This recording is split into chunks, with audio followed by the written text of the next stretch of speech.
Hello friends, welcome in smart education academy. Friends, आज हम लोग जो ग्लेशियल जियोमॉर्फोलॉजी होती है या फिर कह लीजिए जो हिमानी भू आकार की है, इस चैप्टर को शुरू कर रहे हैं। तो इससे पहले जो शुष्क प्रदेशों में भू आकार की होती है उसको हम लोगों ने देख लिया था, जो एरिड रीजन में जियोमॉर्फोलॉजी होती है। आज हम लोग ग्लेशियल जियोमॉर्फोलॉजी को शुरू करेंगे। तो देखिए, इसमें आता है हिमनद।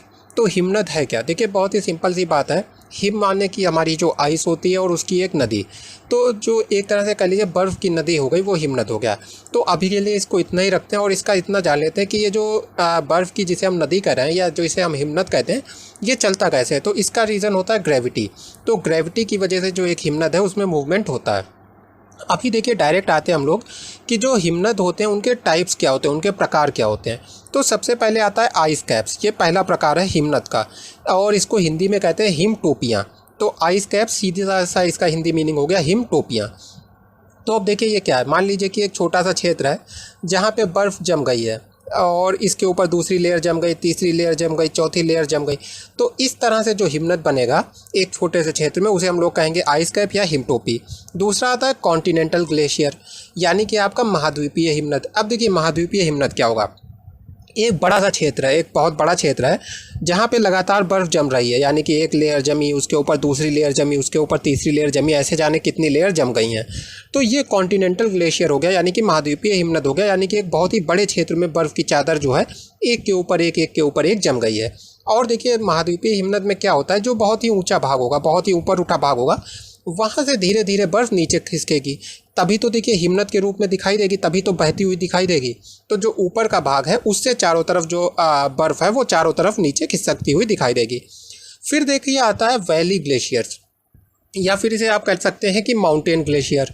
तो इसको हिंदी में कहेंगे पर्वत हिमनद। वही देखिए, माउंटेन ग्लेशियर तो पर्वत हिमनद हो गया, वैली ग्लेशियर कहेंगे तो घाटी हिमनद हो गया। अब देखिए ये क्या होता है। देखिए, वैली ग्लेशियर का मतलब हो गया, मान लीजिए एक पहाड़ है, इस पहाड़ से जो बर्फ़ है वो बह के लगातार नीचे आ रही है, एक तरह से खिसकती हुई सरकती हुई नीचे आ रही है।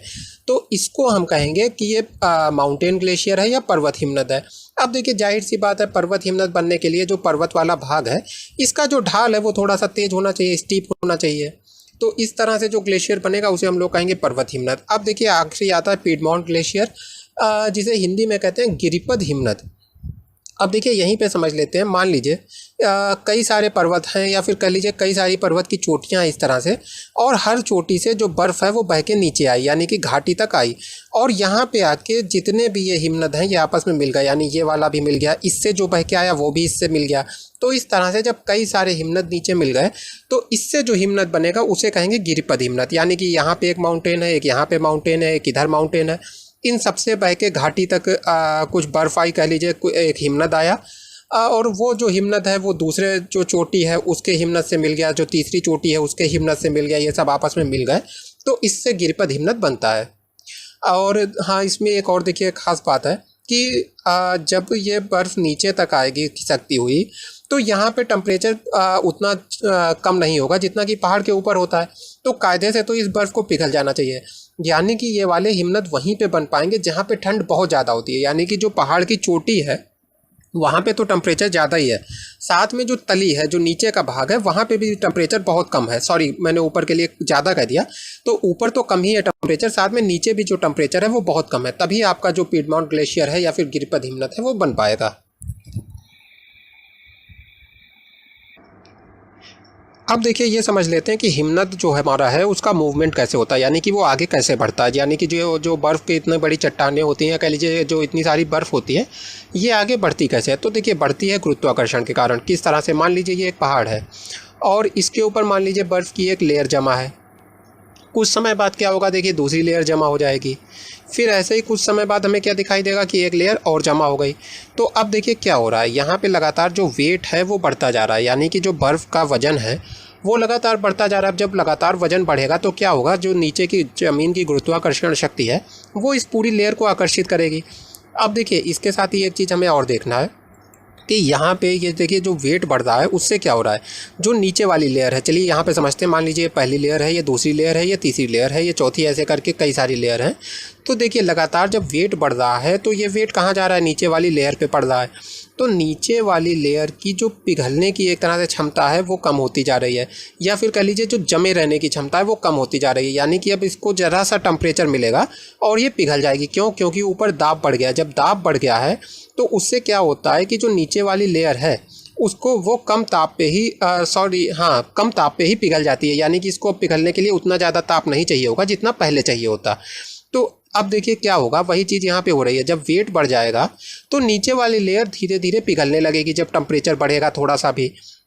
तो अब जब नीचे वाली लेयर पिघल जाएगी तो नीचे क्या होगा, वाटर आ जाएगा। अब देखिए क्या होगा, जब वाटर आ जाएगा इस बर्फ़ के नीचे तो उस वाटर की सरफेस पे ये बर्फ़ जो है वाटर के साथ साथ फिसलने लगेगी, यानी नीचे आने लगेगी। और इस तरह से हमारा जो हिमनद है उसमें मूवमेंट चालू हो जाएगा। तो मेन शक्ति क्या है? गुरुत्वाकर्षण है जो इसको नीचे खींच रही है। और इसके साथ ही क्या हो रहा है कि यहाँ ऊपर से जो प्रेशर पड़ रहा है उस प्रेशर की वजह से नीचे की बर्फ़ पिघल रही है और धीरे धीरे ये नीचे की तरफ मूवमेंट कर रही है। तो ये आपका देखिए हो गया कि क्यों जो है हिमनद में मूवमेंट होता है। और एक चीज़ जानना चाहिए कि गर्मियों के दिनों में जो मूवमेंट हिमनद का है वो तेज़ होता है। जाहिर सी बात है कि नीचे की लेयर गर्मियों के दिनों में जो है ज़्यादा तेज़ी से पिघल पाएगी, तो इसीलिए जो गर्मियों के दिन होते हैं उसमें हिमनद का जो मूवमेंट है वो तेज़ी से होता है। अब देखिए अभी तक हम लोगों ने देखा है कि जो हमारी रिवर है वो जब आगे बढ़ती है तो इरोज़न करती है। ठीक उसी तरह से जो विंड है वो भी इरोज़न करती है, यानी कि ये सारी चीज़ें इरोज़न करती हैं। तो जाहिर सी बात है जो हमारा हिमनद है, यानी कि ये एक तरह से जो बर्फ़ की नदी है ये भी इरोज़न करेगी। तो ये इरोज़न किस तरह से करती है इस चीज़ को थोड़ा सा समझ लेते हैं बहुत ही शॉर्ट में। तो देखिए मान लीजिए ये एक हमारा ढाल है जिससे होके हिमनद बह रहा है। तो अब देखिए यहाँ पे दो तरह की क्रियाएँ होंगी। पहले तरह की क्रिया समझते हैं। देखिए ये जो हिमनद है इसके साथ क्या होगा, कुछ छोटे छोटे कंकड़ पत्थर होंगे, इसके साथ ही जो बड़े बड़े शैल हैं यानी कि बड़ी बड़ी रॉक्स हैं वो जो टूट गई होंगी तो उसका चूरा होगा, यानी कि कई सारी चीज़ें इसके साथ हिमनद के साथ होंगी। प्लस देखिए जब ये हिमनद आगे बढ़ेगा तो ये जो सतह है इससे टकराएगा, इससे रगड़ेगा। तो इस सतह के साथ जो भी कंकड़ पत्थर हैं या फिर कह लीजिए छोटे छोटे रॉक्स हैं उनको भी तोड़ेगा। तो इस तरह से इसको और भी मलबा मिलता जाएगा। तो ये जब ऐसे करके आगे बढ़ेगा यानी कि अपने साथ रॉक्स के छोटे छोटे टुकड़े लेके कंकड़ पत्थर लेके आगे बढ़ेगा, तो जाहिर सी बात है जो पहाड़ के किनारे हैं उनसे टकराएगा, या फिर जहाँ से भी ये जिस भी ऊंचाई से होके बह रहा है वहाँ पे जो किनारे हैं उनसे टकराएगा। प्लस नीचे की जो सतह है यानी कि ये जो सतह है इससे टकराएगा। तो ये सारी चीज़ें टकराएंगी पहली तो किनारे से, यानी कि ये दोनों जो किनारे हैं वहाँ पे, प्लस जहाँ से होके बह रहा है उस सतह से यानी उस ज़मीन से। तो क्या होगा देखिए जब ये चीज़ें टकराएंगी, जाहिर सी बात है अगर आप पत्थर से दीवार को खरोंचे लगातार तो धीरे धीरे दीवार जो है उस पर खुरचन दिखने लगेगी, यानी कि निशान दिखने लगेंगे, धारियाँ दिखने लगेंगी। तो वही चीज़ यहाँ पे भी होगी, जो पहाड़ की दीवारें हैं उसके ऊपर इस तरह के निशान दिखने लगेंगे कि इसको हाँ किसी चीज़ से खरोंचा गया है। सतह भी चिकनी हो जाएगी यानी उसे लगातार खरोंचा गया है, जैसे कि हम लोग अपने घर में रेगमाल का यूज़ करते हैं तो वो चीज़ होगी। तो ये पहला टाइप हो गया जिस तरह से जो हमारा हिमनद है इरोजन करता है कंकड़ पत्थर वगैरह के द्वारा। अब देखिए दूसरी ये घटना और होती है। दूसरी घटना क्या होती है कि जो बड़े बड़े चट्टान के टुकड़े होते हैं उसको भी ये हिमनद अपने साथ तोड़ के बाहर लाता है, यानी कि बड़े बड़े जो चट्टान के टुकड़े हैं वो भी इसके साथ आ जाते हैं। अब मान लीजिए एक बड़ा सा चट्टान का टुकड़ा है, इसमें देखिए कुछ ऐसे मान लीजिए संधियाँ होंगी। संधियाँ से मतलब है कुछ ऐसा स्पेस होगा जिसमें पानी वगैरह जा सकता है। अब मान लीजिए बरसात हुई या फिर मौसम थोड़ा सा बदला तो बर्फ़ हल्की सी पिघली, तो क्या होगा इसके अंदर चली जाएगी, यानी कि पानी जो है इसके अंदर चला जाएगा, चाहे वो बरसात का हो चाहे बर्फ़ पिघलने से बना हो। फिर क्या होगा देखिए टेम्परेचर फिर से कम होगा धीरे धीरे, यानी फिर से ठंड होगी तो ये पानी जम जाएगा। जब देखिए जमेगा तो हम जानते हैं कि बर्फ़ का जो आयतन होता है वो ज़्यादा होता है, तो बर्फ़ फैलेगी यानी कि इन संधियों को तोड़ेगी, यानी कि ये जो एक तरह से इसमें स्पेस था खाली उसको तोड़ेगी। तो ये चट्टान जो है धीरे धीरे टूटने लगेगी कमज़ोर हो के। तो ये दूसरी तरह का इरोजन हो गया जो हिमनद करता है। तो इस तरह से दो तरह के इरोजन मैंने आपको बता दिए जो एक हिमनद के द्वारा होते हैं। अब देखिए अगला जो वीडियो होगा उसमें हम लोग ये देखेंगे कि ठीक है ये इरोजन करता है तो उससे किस किस तरह के आकार बनते हैं, किस किस तरह के शेप बनते हैं, जैसे यू आकार की घाटी हो गई, हैंगिंग वैली हो गई यानी लटकती घाटी हो गई। तो इन सब चीज़ों के बारे में अगले वीडियो में हम लोग देखेंगे। फ्रेंड्स हम लोगों ने इससे पहले का जो वीडियो था उसमें देखा था कि हिमनद या ग्लेशियर जो होते हैं वो जब मूवमेंट करते हैं यानी कि आगे बढ़ते हैं तो किस तरह से अपर्दन वगैरह करते हैं, यानी किस तरह से जो रास्ते में आने वाले लैंडस्केप हैं, भू आकृतियाँ हैं उनको तोड़ देते हैं, उनका अपर्दन कर देते हैं, इरोजन कर देते हैं। तो आज उस इरोजन की वजह से यानी कि जो ग्लेशियर होते हैं या फिर हमारे जो हिमनद होते हैं उनके इरोजन की वजह से जो आकृतियाँ बनती है उनमें से दो आकृतियों के बारे में हम लोग बात करेंगे। तो पहली बहुत ही सिंपल है यू शेप्ड वैली। देखिए इन चीज़ों को हम लोगों ने थोड़ा बहुत रिवर के बारे में भी पढ़ा है, यहाँ पे हम लोग हिमनद के बारे में भी पढ़ेंगे क्योंकि वो भी एक तरह की रिवर ही है। तो देखिए समझते हैं यू शेप्ड वैली कैसे बनती है। देखिए यहाँ पे जो यू शेप वैली बन रही है वो हिमनद के द्वारा ही नहीं बन रही है, यानी कि ऐसा नहीं है हिमनद या ग्लेशियर खुद से किसी यू शेप वैली को बनाता है, वो बस उसको ब्रॉड करता है यानी चौड़ा करता है। समझते हैं इस बात को।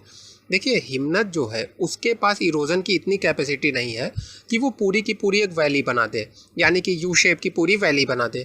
तो ये बनती कैसे है? देखिए ऐसा होता है कि सपोज़ किसी एरिया में रिवर है, यानी कि यहाँ पे मान लीजिए एक पहाड़ से होकर रिवर बहती है, तो क्या होगा कि रिवर की धीरे धीरे जो घाटी है वो गहरी होती जाएगी, यानी कि रिवर धीरे धीरे गहराई तक अपर्दन करेगी।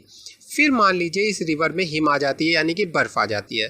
तो अब वो बर्फ़ क्या करेगी, यानी कि जो हिमनद यहाँ पे बन जाता है वो क्या करेगा। तो देखिए एक चीज़ यहाँ पे जो पहला पॉइंट हमें ध्यान रखने वाला है, वो पहला पॉइंट ये है कि ये जो वैली बनी ये कैसे बनी, रिवर के इरोजन के द्वारा बनी, यानी कि रिवर नदी का जो अपर्दन काम था उसके द्वारा बनी, या फिर रिवर ने जो इरोजन किया उसके द्वारा बनी, ना कि हिमनद के द्वारा। लेकिन अब हिमनद क्या कर रहा है या ग्लेशियर क्या कर रहा है, इस वैली को चौड़ा कर रहा है, यानी कि इस वैली को दोनों तरफ ये जो है एक तरह से अपर्दन करेगा। हम लोगों ने पिछले वीडियो में देखा था कि ग्लेशियर जब आगे बढ़ता है तो अपर्दन या इरोजन करता है, तो ये इरोजन करेगा और इस वैली को लगातार चौड़ा करेगा। इसके साथ ही देखिए ये जो रिवर वैली है तो जाहिर सी बात है इसके दोनों तरफ पहाड़ होंगे, इधर भी पहाड़ होगा इधर भी पहाड़ होगा। तो जब रिवर की जो वैली है वो चौड़ी होगी तो अगर आप अपने माइंड में इमेजिन करें तो आप समझ पाएंगे कि जो पहाड़ के नीचे का हिस्सा है वो भी कट रहा होगा, तभी तो ये चौड़ी हो रही है। सपोज़ यहाँ पे आपके पास एक दीवार है, ये ऊंची सी दीवार है, तो ये मान लीजिए दीवार का नीचे का हिस्सा है जिसे हम लोग नींव कहते हैं, तो मान लीजिए ये नींव है। तो अगर देखिए आप यहाँ पे मान लीजिए एक नाली निकली हुई है, तो इस नाली को अगर आप चौड़ा करते हैं इस दीवार में, तो जाहिर सी बात है ये जो दीवार का नीचे का हिस्सा है, जो नींव का हिस्सा है, वो पीछे की तरफ बढ़ रहा होगा, तो इस तरह से लगातार पीछे की तरफ बढ़ेगा। तो जब किसी दीवार का ये हिस्सा पीछे की तरफ बढ़ेगा तो ढाल क्या होगा, धीरे धीरे खड़ा होता जाएगा, यानी कि सीधा होता जाएगा। तो यहाँ पे जो हमारे जो किनारे हैं वैली के वो सीधे होते जाते हैं, और जो नीचे का हिस्सा है वो कैसा होता जाता है, वो चौड़ा होता जाता है। अब देखिए सीधी सी बात है, ये हिस्सा सीधा होता जा रहा है, ये हिस्सा सीधा होता जा रहा है और नीचे का हिस्सा चौड़ा होता जा रहा है, तो एक यू जैसा शेप बनेगा। इसी को हम लोग कहते हैं यू आकार की घाटी। अब देखिए जो दूसरी हमारी आकृति है उसके बारे में बात करते हैं, तो वो है हैंगिंग वैली। हैंगिंग वैली की हिंदी होती है लटकती घाटी। तो देखिए ये भी बहुत ही सिंपल है, लटकती घाटी या हैंगिंग वैली ये कैसे बनती है। लेकिन देखिए इसके बनने के बारे में दो चीज़ें बताई जाती हैं, यानी कि एक तरह से कह लीजिए कि दो तरह के मत हैं, दो तरह के व्यू पॉइंट हैं। तो कुछ लोग पहले वाले को फॉलो करते हैं, कुछ लोग दूसरे वाले को। हम लोग दोनों पढ़ लेंगे और दोनों आप लिख के चले आएंगे। तो देखिए लटकती घाटी कैसे बनती है।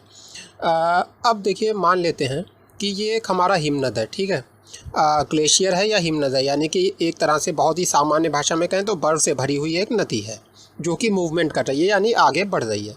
अब देखिए हम जानते हैं कि हर नदी की कुछ सहायक नदियाँ होती हैं, तो मान लीजिए ये इस नदी की कुछ सहायक नदियाँ भी हैं, यानी कि इस हिमनद की कुछ सहायक नदियाँ भी हैं जो कि इससे आके मिल रही हैं। अब देखिए यहाँ पे जो हम लोगों की पुरानी नॉलेज है वो काम आएगी।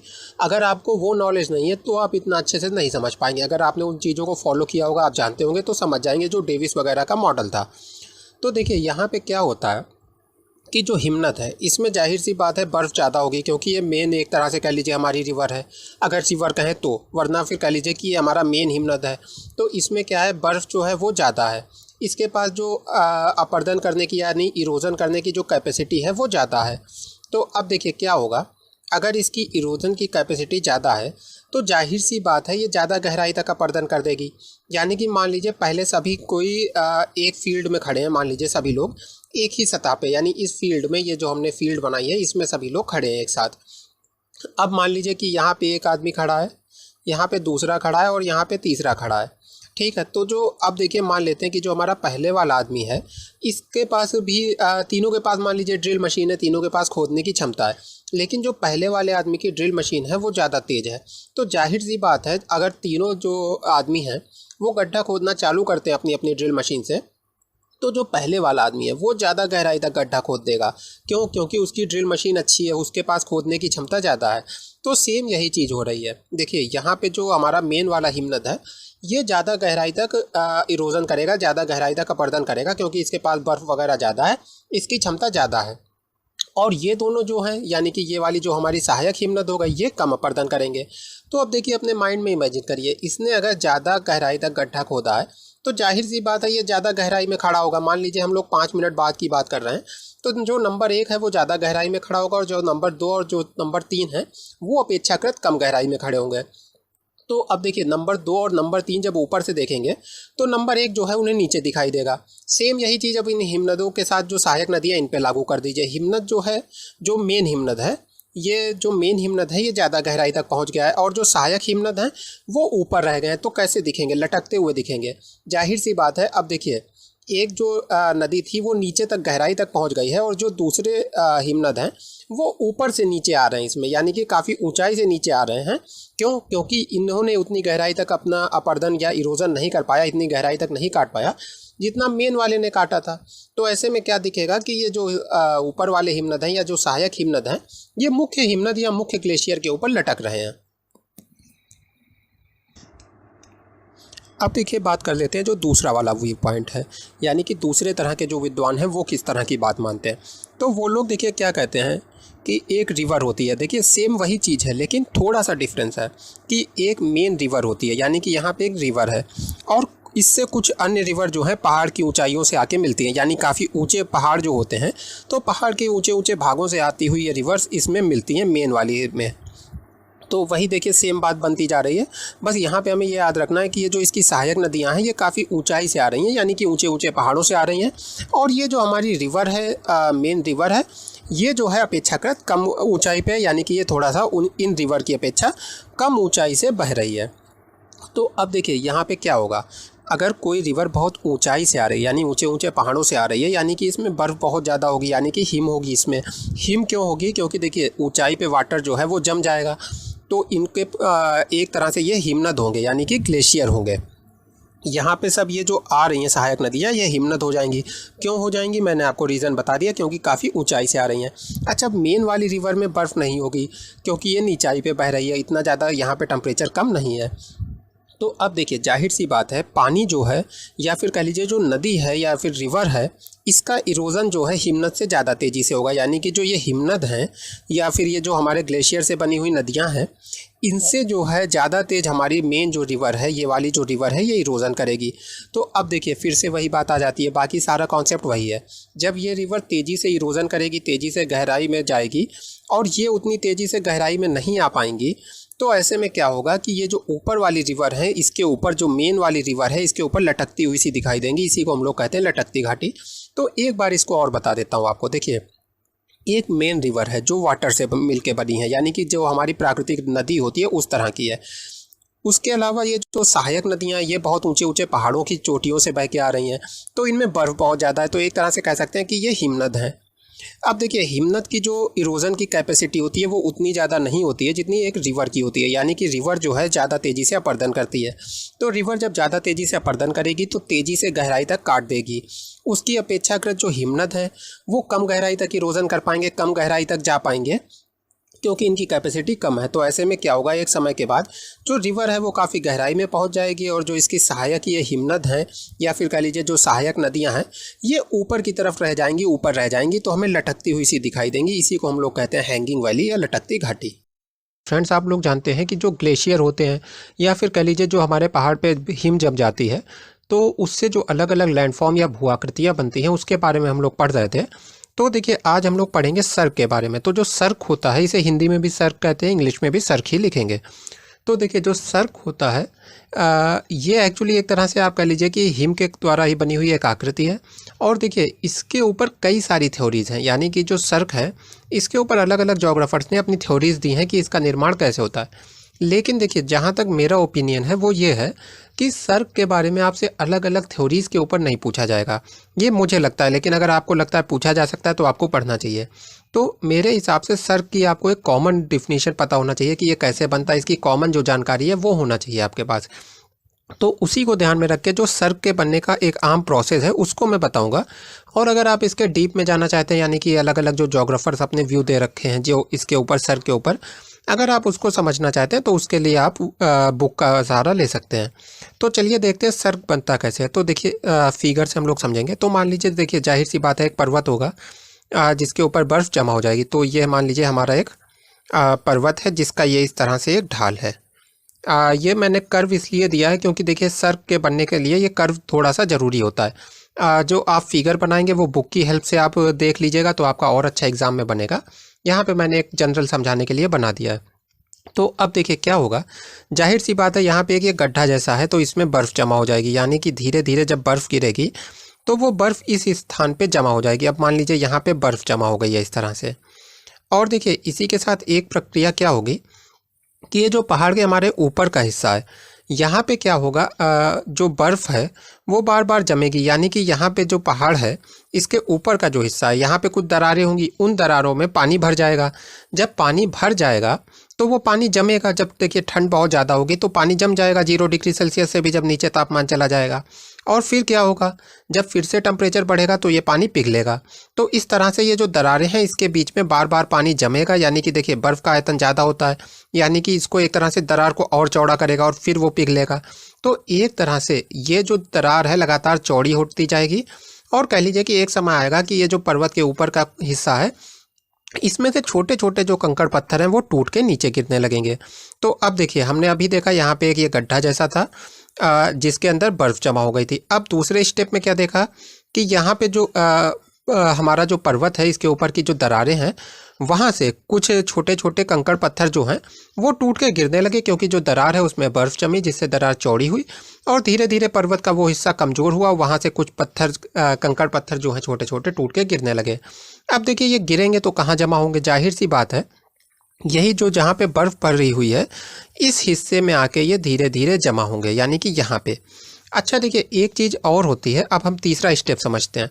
फर्स्ट स्टेप में हम लोगों ने ये देख लिया कि बर्फ़ जमा हो गई है। दूसरे स्टेप में यहाँ से ऊपर से हमने देखा कि कुछ कंकड़ पत्थर आए हैं जो इस जो बर्फ़ है इसके साथ ही तली में जमा हो गए, यानी इस गड्ढे की तली में जमा हो गए। अब देखिए ये जो तीसरा पॉइंट है ये हम लोग इससे पहले के वीडियो में भी देख चुके हैं। देखिए क्या होगा, जब इस गड्ढे पे लगातार बर्फ़ जमा होती जाएगी, यानी कि लेयर के ऊपर लेयर लगातार बर्फ़ जमा होती जाएगी, तो हम जानते हैं कि प्रेशर बढ़ता जाएगा, यानी कि दाब बढ़ता जाएगा, क्योंकि वज़न बढ़ रहा है तो दाब भी बढ़ेगा। अब देखिए जब किसी चीज़ पे दाब बढ़ता है, यानी कि अगर आप बर्फ़ के ऊपर दाब डालेंगे तो वो पिघलने लगेगी। तो क्या होगा कि ये जो बर्फ़ के नीचे का हिस्सा है, यानी कि ये जो बर्फ़ की जो पूरी लेयर इसमें जमा है उसमें जो नीचे का हिस्सा है वो पिघल जाएगा। अब देखिए जब पिघल जाएगा तो क्या होगा, अब ये बर्फ़ रखी हुई है, इसके नीचे का जो हिस्सा है ये पिघल गया, ये लिक्विड हो गया ये वाला हिस्सा। तो लिक्विड का क्या स्वभाव होता है, बहना। तो लिक्विड क्या करेगा, बहना स्टार्ट कर देगा, यानी कि हमारी ये जो पर्वत की तली है इसके ऊपर ये जो हमारा बर्फ़ का पूरा जो हमारा कह लीजिए एक तरह से टुकड़ा है, या फिर कह लीजिए ये जो बर्फ़ जमा हुई है ये सरकना स्टार्ट कर देगी। इस तरह से ये सरकना आगे की दिशा में स्टार्ट कर देगी। जब ये देखिए बर्फ़ सरकेगी तो अब क्या होगा, हमने क्या देखा है कि ये जो हमारी बर्फ़ है इसकी तली में कुछ कंकड़ पत्थर जमा हो गए जो यहाँ से टूट के गिरे थे। वो कंकड़ पत्थर यहाँ बर्फ़ का जो ये पूरी कह लीजिए बर्फ़ का टुकड़ा है या जो बर्फ़ जमा है इसकी तली में कंकड़ पत्थर इकट्ठे हो गए। तो ये कंकड़ पत्थर क्या करेंगे, जब ये बर्फ़ सरकेगी, हमने देखा है थर्ड स्टेप में कि जो हमारी बर्फ़ है उसके नीचे का जो हिस्सा है, क्योंकि वो पानी में बदल गया, लिक्विड में बदल गया प्रेशर की वजह से, तो इसलिए ये अब आगे की तरफ फ्लो होने लगा है। तो जब फ्लो होगा तो साथ में ये कंकड़ पत्थर भी फ्लो होंगे। जब कंकड़ पत्थर फ्लो होंगे तो ये जो सतह है इससे रगड़ते हुए चलेंगे, यानी कि इस सतह को घिसते हुए चलेंगे। साथ में देखिए ये जो हिस्सा इसको भी घिसते हुए चलेंगे। कलर फिर से बदलता हूँ। यहाँ पे देखिए ये जो हमारा हिस्सा है, यानी कि बर्फ़ जिस सतह पे जमा है उसके नीचे का हिस्सा, उसके नीचे की जो ज़मीन है उससे भी ये जो कंकड़ पत्थर हैं ये रगड़ते हुए चलेंगे। तो क्या होगा, अपरदन होगा, यानी कि यहाँ पे अपघर्षण होगा, यानी कि ये रगड़ेंगे कंकड़ पत्थर जो सतह है इससे, और उसकी वजह से क्या होगा, अपरदन होगा। अपरदन मतलब कि ये जो नीचे की सतह है वो टूटने लगेगी। तो इससे क्या होगा, देखिए ये गड्ढा धीरे धीरे चौड़ा होने लगेगा इस तरह से। और देखिए इसके साथ ही और एक चीज़ क्या हो रही है कि ये जो देखिए बर्फ़ है, चलिए यहाँ पे मैं फ़िगर बना देता हूँ एक नया। इस तरह से हमने अपना फ़िगर बनाया है जिसमें यहाँ पे गड्ढा सा है जिसमें ये बर्फ़ जमा है। तो अब देखिए, और इसके साथ ही बर्फ़ के साथ ही जो तली है उसमें कुछ कंकड़ पत्थर भी हैं, यानी कि यहाँ पे कुछ कंकड़ पत्थर भी हैं।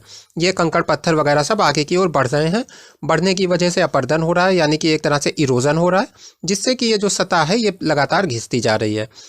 इसके साथ ही देखिए क्या होगा, ये जो हमारी बर्फ़ है, यानी कि इस गड्ढे में जो बर्फ़ जमा है ये भी देखिए बार बार जमेगी पिघलेगी, जमेगी पिघलेगी। तो इससे क्या होगा, सेम वही चीज़ होगी जो ऊपर हो रही थी। इसे हम कहते हैं प्लकिंग। यहाँ पे जो घटना होगी इसको हम लोग कहते हैं प्लकिंग, हिंदी में कहते हैं उत्पाटन। तो प्लकिंग का मतलब होता है, देखिए प्लक का मतलब क्या होता है कि किसी चीज़ को तोड़ लेना, तोड़ के अलग कर लेना। तो जब ये बर्फ़ बार बार जमेगी और बार बार पिघलेगी तो ये जो नीचे की सतह है, यानी कि जिस सतह के ऊपर, जिस लैंड के ऊपर ये बर्फ़ जमा है, उस सतह को धीरे धीरे तोड़ने लगेगी। यानी कि एक तरह से इससे जो कंकड़ पत्थर है सतह से वो टूटने लगेंगे। तो क्या होगा, ये गड्ढा गहरा होने लगेगा, यानी पीछे की तरफ इस तरह से खिसकने लगेगा। तो इधर की तरफ गड्ढा खिसकने लगेगा।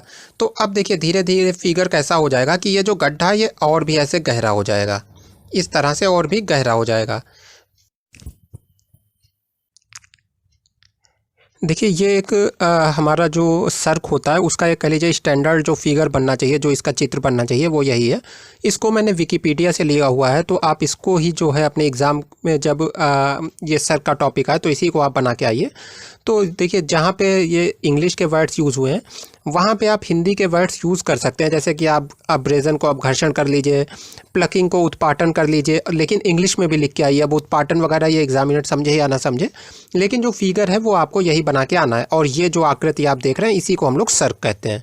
तो फ्रेंड्स आई होप आपको ये सर्क का जो पूरा टॉपिक है समझ आ गया होगा। फ्रेंड्स आप लोग जानते हैं कि जो हमारी हिमानियाँ होती हैं, हिमनद होते हैं या कह लीजिए जो ग्लेशियर्स होते हैं, तो ग्लेशियर्स का जो इरोजन का काम होता है, इरोजन का मतलब है अपरदन, यानी कि जो ग्लेशियर हैं या जो हिमनद हैं वो जब अपरदन करते हैं तो कौन कौन से आकार बनाते हैं इस बारे में हम लोग पढ़ रहे थे। तो इसमें हम लोगों ने देखा है यू शेप वैली यानी यू आकार की घाटी, इसके साथ ही हैंगिंग वैलीज देखी यानी कि लटकती हुई घाटियाँ।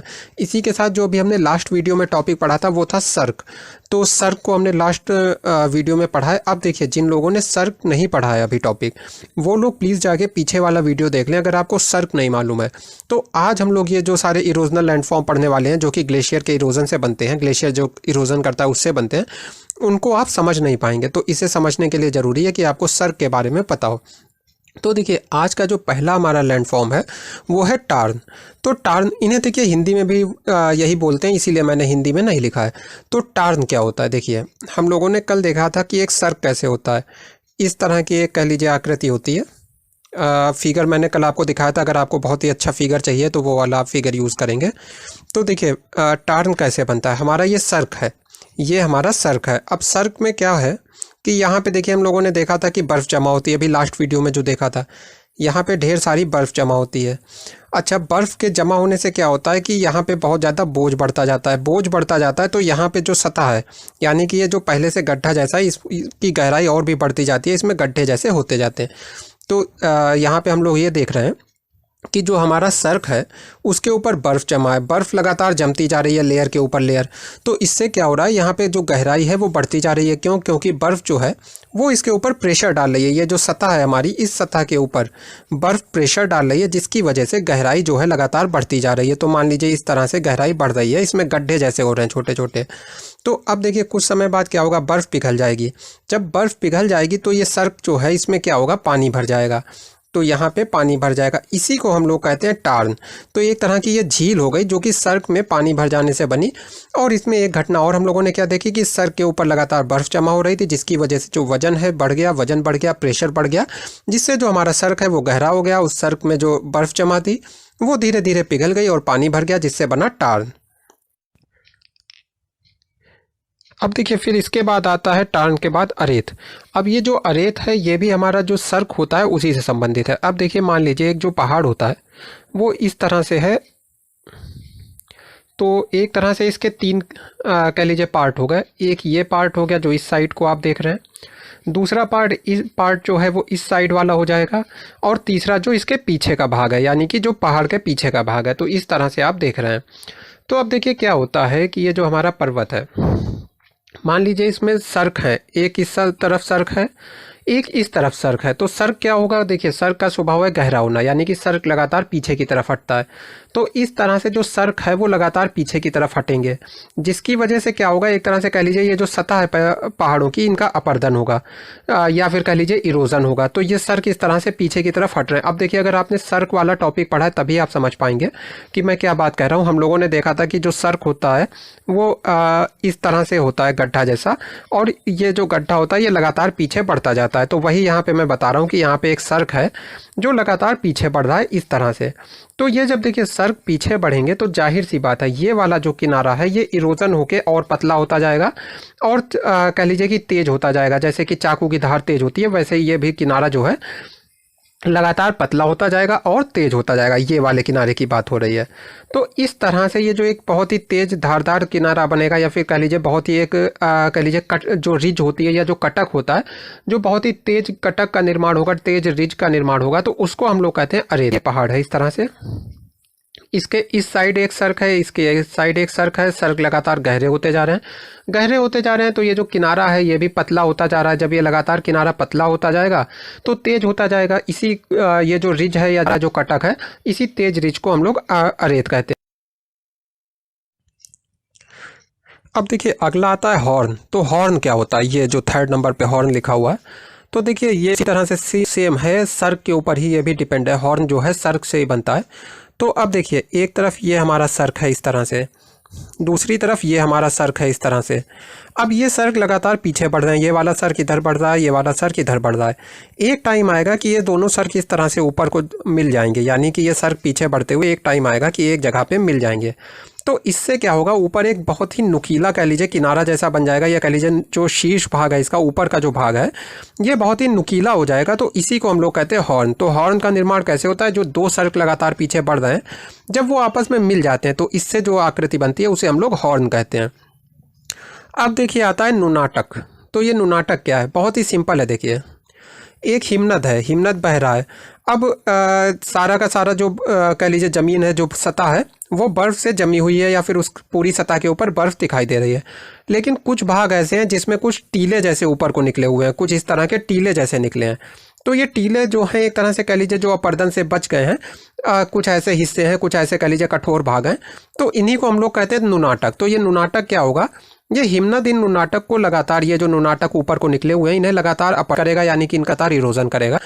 और एक समय आएगा कि इनका साइज कम हो जाएगा और धीरे धीरे हो सकता है ये समाप्त भी हो जाए, ऐसी प्रोबेबिलिटी होती है। अब इसके बाद आता है राशमुटोने। तो ये राशमुटोने को देखिए हिंदी में कहते हैं भेड़ पीठ। तो भेड़ पीठ शैल ये क्या होता है इसको हम लोग समझ लेते हैं। देखिए नाम थोड़ा सा अजीब है। तो देखिए मान लीजिए एक हिमनद बह रहा है, इस तरह से एक हिमनद बह रहा है, यानी कि एक ग्लेशियर जो है बह रहा है। अब इसके रास्ते में मान लीजिए एक चट्टान आ गई, कठोर चट्टान आ गई, या बहुत बड़ा कठोर चट्टान का टीला आ गया। तो क्या होगा, इस तरह से मान लीजिए एक टीला आ गया, तो जो बर्फ़ बह रही है वो बर्फ़ अब इससे टकराएगी, यानी कि ये जो बर्फ़ बहती हुई आ रही है जिसे हम लोग हिमनद कहते हैं, ये इससे टकराएगी। और देखिए ये जो टीला है इसके दो भाग होंगे। एक देखिए इधर वाला भाग, तो मान लीजिए जो इधर वाला भाग है जब इससे बर्फ़ टकराएगी तो इसका इरोजन करेगी, यानी कि ये जो ग्रीन वाला पार्ट है इसका इरोजन होगा। तो जब इरोजन होगा तो क्या होगा, ये चिकना हो जाएगा, और जो दूसरा वाला पार्ट है उससे फिसल के ऐसे नीचे गिरती जाएगी। तो इस वाले पार्ट पे क्या होगा, प्लकिंग होगी, जिसे हम लोग उत्पाटन कहते हैं। यानी कि ये वाले पार्ट पे तो अच्छे से इरोजन होगा, जो पहले वाला पार्ट है, जो इस साइड वाला पार्ट है, इस पे तो इरोजन होगा, और ये जो दूसरा वाला पार्ट है इस पे प्लकिंग होगी। तो इस वजह से ये देखिए जो इस साइड वाला पार्ट है, जो हमारा ये वाला भाग है टीले का, ये जो है खूब घिस जाएगा, जिसकी वजह से चिकना हो जाएगा। और ये जो दूसरा वाला पार्ट है, क्योंकि यहाँ पे प्लकिंग हुई है तो इसकी जो सतह है ऊबड़ खाबड़ हो जाएगी, ऊंची नीची हो जाएगी। तो इस तरह से जो ये आकृति बनती है उसे हम लोग कहते हैं भेड़ पीठ शैल या फिर राशमुटोने। अब देखिए एक जो आखिरी आकृति बची है जो कि इरोजन से बनती है, वो है फ्यूर्ड। देखिए और भी आकृतियां अगर आप पढ़ना चाहें तो बुक से पढ़ सकते हैं, मुझे जो मेन लगी वो मैंने बता दी। हालांकि ये भी इतनी ज़्यादा इंपॉर्टेंट नहीं है, पर आपको पता होना चाहिए। तो देखिए फ्यूर्ड क्या होता है। अब देखिए हम लोग जानते हैं कि जो एक हिमकाल था, जिसे हम लोग हिमकाल कहते हैं, तो उस समय चारों तरफ जो समुद्र वगैरह में बर्फ़ थी, पानी था, वो बर्फ़ में बदल गया था। तो मान लीजिए जो समुद्र है उसमें जो पानी है वो बर्फ़ में बदल गया। तो इससे क्या होगा, पहली चीज़ तो अगर आपको पुराने वीडियोज़ याद हो तो आपको तुरंत याद आ जाएगा कि जो जल का स्तर है नीचे हो जाएगा, यानी कि पहले पानी अगर यहाँ तक भरा था तो जल का स्तर यहाँ तक पहुँच जाएगा। अब देखिए जो हिमनद है वो कहाँ पे जाके मिल रहा है। हिमनद अगर मान लीजिए समुद्र में जाके मिल रहा है तो चलिए एक नया फिगर से समझते हैं। तो ये देखिए हमारा हिमनद है, ये मान लीजिए यहाँ पे समुद्र में जाके मिलता है, तो यहाँ पे इसकी घाटी होगी। अब देखिए क्या हुआ है कि जो समुद्र है उसका पानी नीचे चला गया, यानी जल स्तर नीचे चला गया। अब देखिए अपरदन का जो सामान्य चक्र हम लोगों ने काफ़ी पहले पढ़ा है उसको याद करिएगा, तभी समझ पाएंगे। तो जाहिर सी बात है ये जो घाटी है ये भी गहरी होने लगेगी, यानी हिमनद क्या करेगा, अपर्दन करेगा और यहाँ तक जो नया वाटर का लेवल है, चलिए नया कलर ले लेते हैं, तो इस कलर तक यानी कि यहाँ तक जहाँ पे नया ये वाटर का लेवल है जो नीचे होने के बाद बना है, यहाँ तक अपर्दन करेगा और यहाँ तक पहुँच जाएगा, यानी कि हिमनद की जो घाटी है वो गहरी हो जाएगी। अब देखिए कुछ समय बाद क्या हुआ कि फिर से जलवायु परिवर्तित हुई, फिर से जो बर्फ़ थी वो पिघली। तो जब बर्फ़ पिघलेगी तो क्या होगा, फिर से पानी का लेवल जो है वो ऊपर हो जाएगा, यानी यहाँ पे। तो ये वाला पार्ट दूसरे कलर से देखते हैं। ये वाला पार्ट जो पहले गहरा हो गया था, यानी कि हिमनद ने अपर्दन के द्वारा, इरोजन के द्वारा जो अपनी घाटी को गहरा कर दिया था, तो ये जो गहरी वाली घाटी है इसमें क्या होगा, ये समुद्र का पानी भर जाएगा। तो इस तरह से ये जो आकृति बनी, झील जैसी बनी, इसे हम लोग क्या कहेंगे, इसे हम लोग फ्योर्ड कहेंगे। अच्छा देखिए फ्योर्ड की एक बात और याद रखिए कि फ्योर्ड क्या होता है, शुरू में गहरी होगी, फिर धीरे धीरे गहराई कम होगी और फिर जब समुद्र का तल आ जाएगा फिर गहराई समुद्र में फिर से बढ़ने लगेगी। तो यानी कि फ्योर्ड में जो है पहले गहराई ज़्यादा होती है, फिर गहराई कम होती है और आखिरी में जाके फिर से गहराई बढ़ने लगती है। तो ये आपका फ्योर्ड हो गया। तो इस तरह से इरोजन के द्वारा जितनी भी आपके लैंडस्केप बनते हैं, जितने भी भू आकृतियाँ बनती हैं, उसे हम लोगों ने देख लिया। फ्रेंड्स इससे पहले जो हम लोगों ने टॉपिक पढ़ा था उसमें हम लोगों ने देखा था कि जो हिमनद या ग्लेशियर होता है वो जब इरोजन करता है, यानी कि अपर्दन करता है, इरोजन या अपर्दन करता है, तो किस तरह की आकृतियां बनती हैं, जिसमें हम लोगों ने यू आकार की घाटी, हैंगिंग वैली, सर्क और फिर आगे बहुत सारी आकृतियों को देखा, यानी बहुत सारे लैंडफॉर्म को देखा। अब हमें देखना है कि वो कौन कौन सी टोपोग्राफीज़ हैं जो डिपोजिशन की वजह से बनती हैं। तो देखिए डिपोजिशन क्या होता है, अब मान लीजिए पहले तो हम लोग सिंपल समझ लें, मान लीजिए एक रिवर बह रही है तो इसके साथ कुछ कंकड़ पत्थर मलबा होगा, तो ये कंकड़ पत्थर मलबा कहीं पे जमा हो जाएगा। तो इसके जमा होने से, ये जो कंकड़ पत्थर मलबा है इसके जमा होने से जो आकृतियाँ बनती हैं उसे हम लोग कहेंगे निक्षेप जनित स्थलाकृति या फिर डिपोजिशन से बनी हुई स्थलाकृति या लैंडफॉर्म्स। तो इसके बारे में आज हम लोग पढ़ने जा रहे हैं। तो इसमें देखिए सबसे पहले आता है मोरेंस। तो मोरेंस क्या होता है, इसकी हिंदी होती है हिमोड़। तो मोरेंस को हिंदी में कहते हैं हिमोड़ और ये टोपोग्राफी जो है बनती है डिपोजिशन से या फिर निक्षेप से। तो कैसे बनती है, देखिए पहली बात तो है कि हमारा एक हिमनद है, ये हिमनद देखिए बह रहा है, हमने देखा है कि हिमनद धीरे धीरे आगे बढ़ता है। किस तरह से आगे बढ़ता है ये पिछले वीडियोज़ में हम लोग देख चुके हैं। तो यानी कि ये सारी जो बर्फ़ है सरक कर आगे जा रही है। अब देखिए क्या होगा कि एक पॉइंट ऐसा आएगा जहाँ पे बर्फ़ पिघलने लगेगी, यानी कि टेम्परेचर थोड़ा सा ज़्यादा होगा जब बर्फ़ नीचे पहुँचेगी, तो इस वजह से बर्फ़ पिघलने लगेगी। तो मान लीजिए ये वो पॉइंट है, ये जो रेड लाइन हम लोग देख रहे हैं, मान लीजिए ये वो पॉइंट है जहाँ पे बर्फ़ पिघलना स्टार्ट हो जाती है। तो अब देखिए इसके आगे जैसे ही बर्फ़ आएगी, ये मैं आपको समझाने के लिए इस तरह से कर रहा हूँ, वैसे ही ये पिघल जाएगी। तो पीछे से देखिए बर्फ़ लगातार आती रहेगी और यहाँ पे आके पिघलती रहेगी। अब मान लीजिए जिस स्पीड से बर्फ़ आगे आ रही है या जितनी बर्फ़ आगे आ रही है उतनी ही बर्फ़ यहाँ पे पिघल रही है। यानी कि मान लीजिए, चलिए बहुत ही सिंपल कर देते हैं, मान लीजिए 1 किलो बर्फ़ जो है यहाँ से आई सड़क के इस पार्ट तक और यहाँ पे 1 किलो बर्फ़ पिघल गई, तो यानी कि अब हिमनद आगे नहीं बढ़ेगा। एक तरह से ये हिमनद जो है इसके बाद रिट्रीट होने लगेगा अगर टेम्परेचर और ज़्यादा बढ़ गया, यानी और ज़्यादा अगर बर्फ़ पिघलने लगी। तो रिट्रीट से मतलब है मान लीजिए 1 kg आ रही है और 2 kg पिघल रही है, तो ये धीरे धीरे पीछे की ओर पिघल के पहुँचने लगेगा। तो अभी हम लोग यहाँ पे अपनी वही बात करते हैं।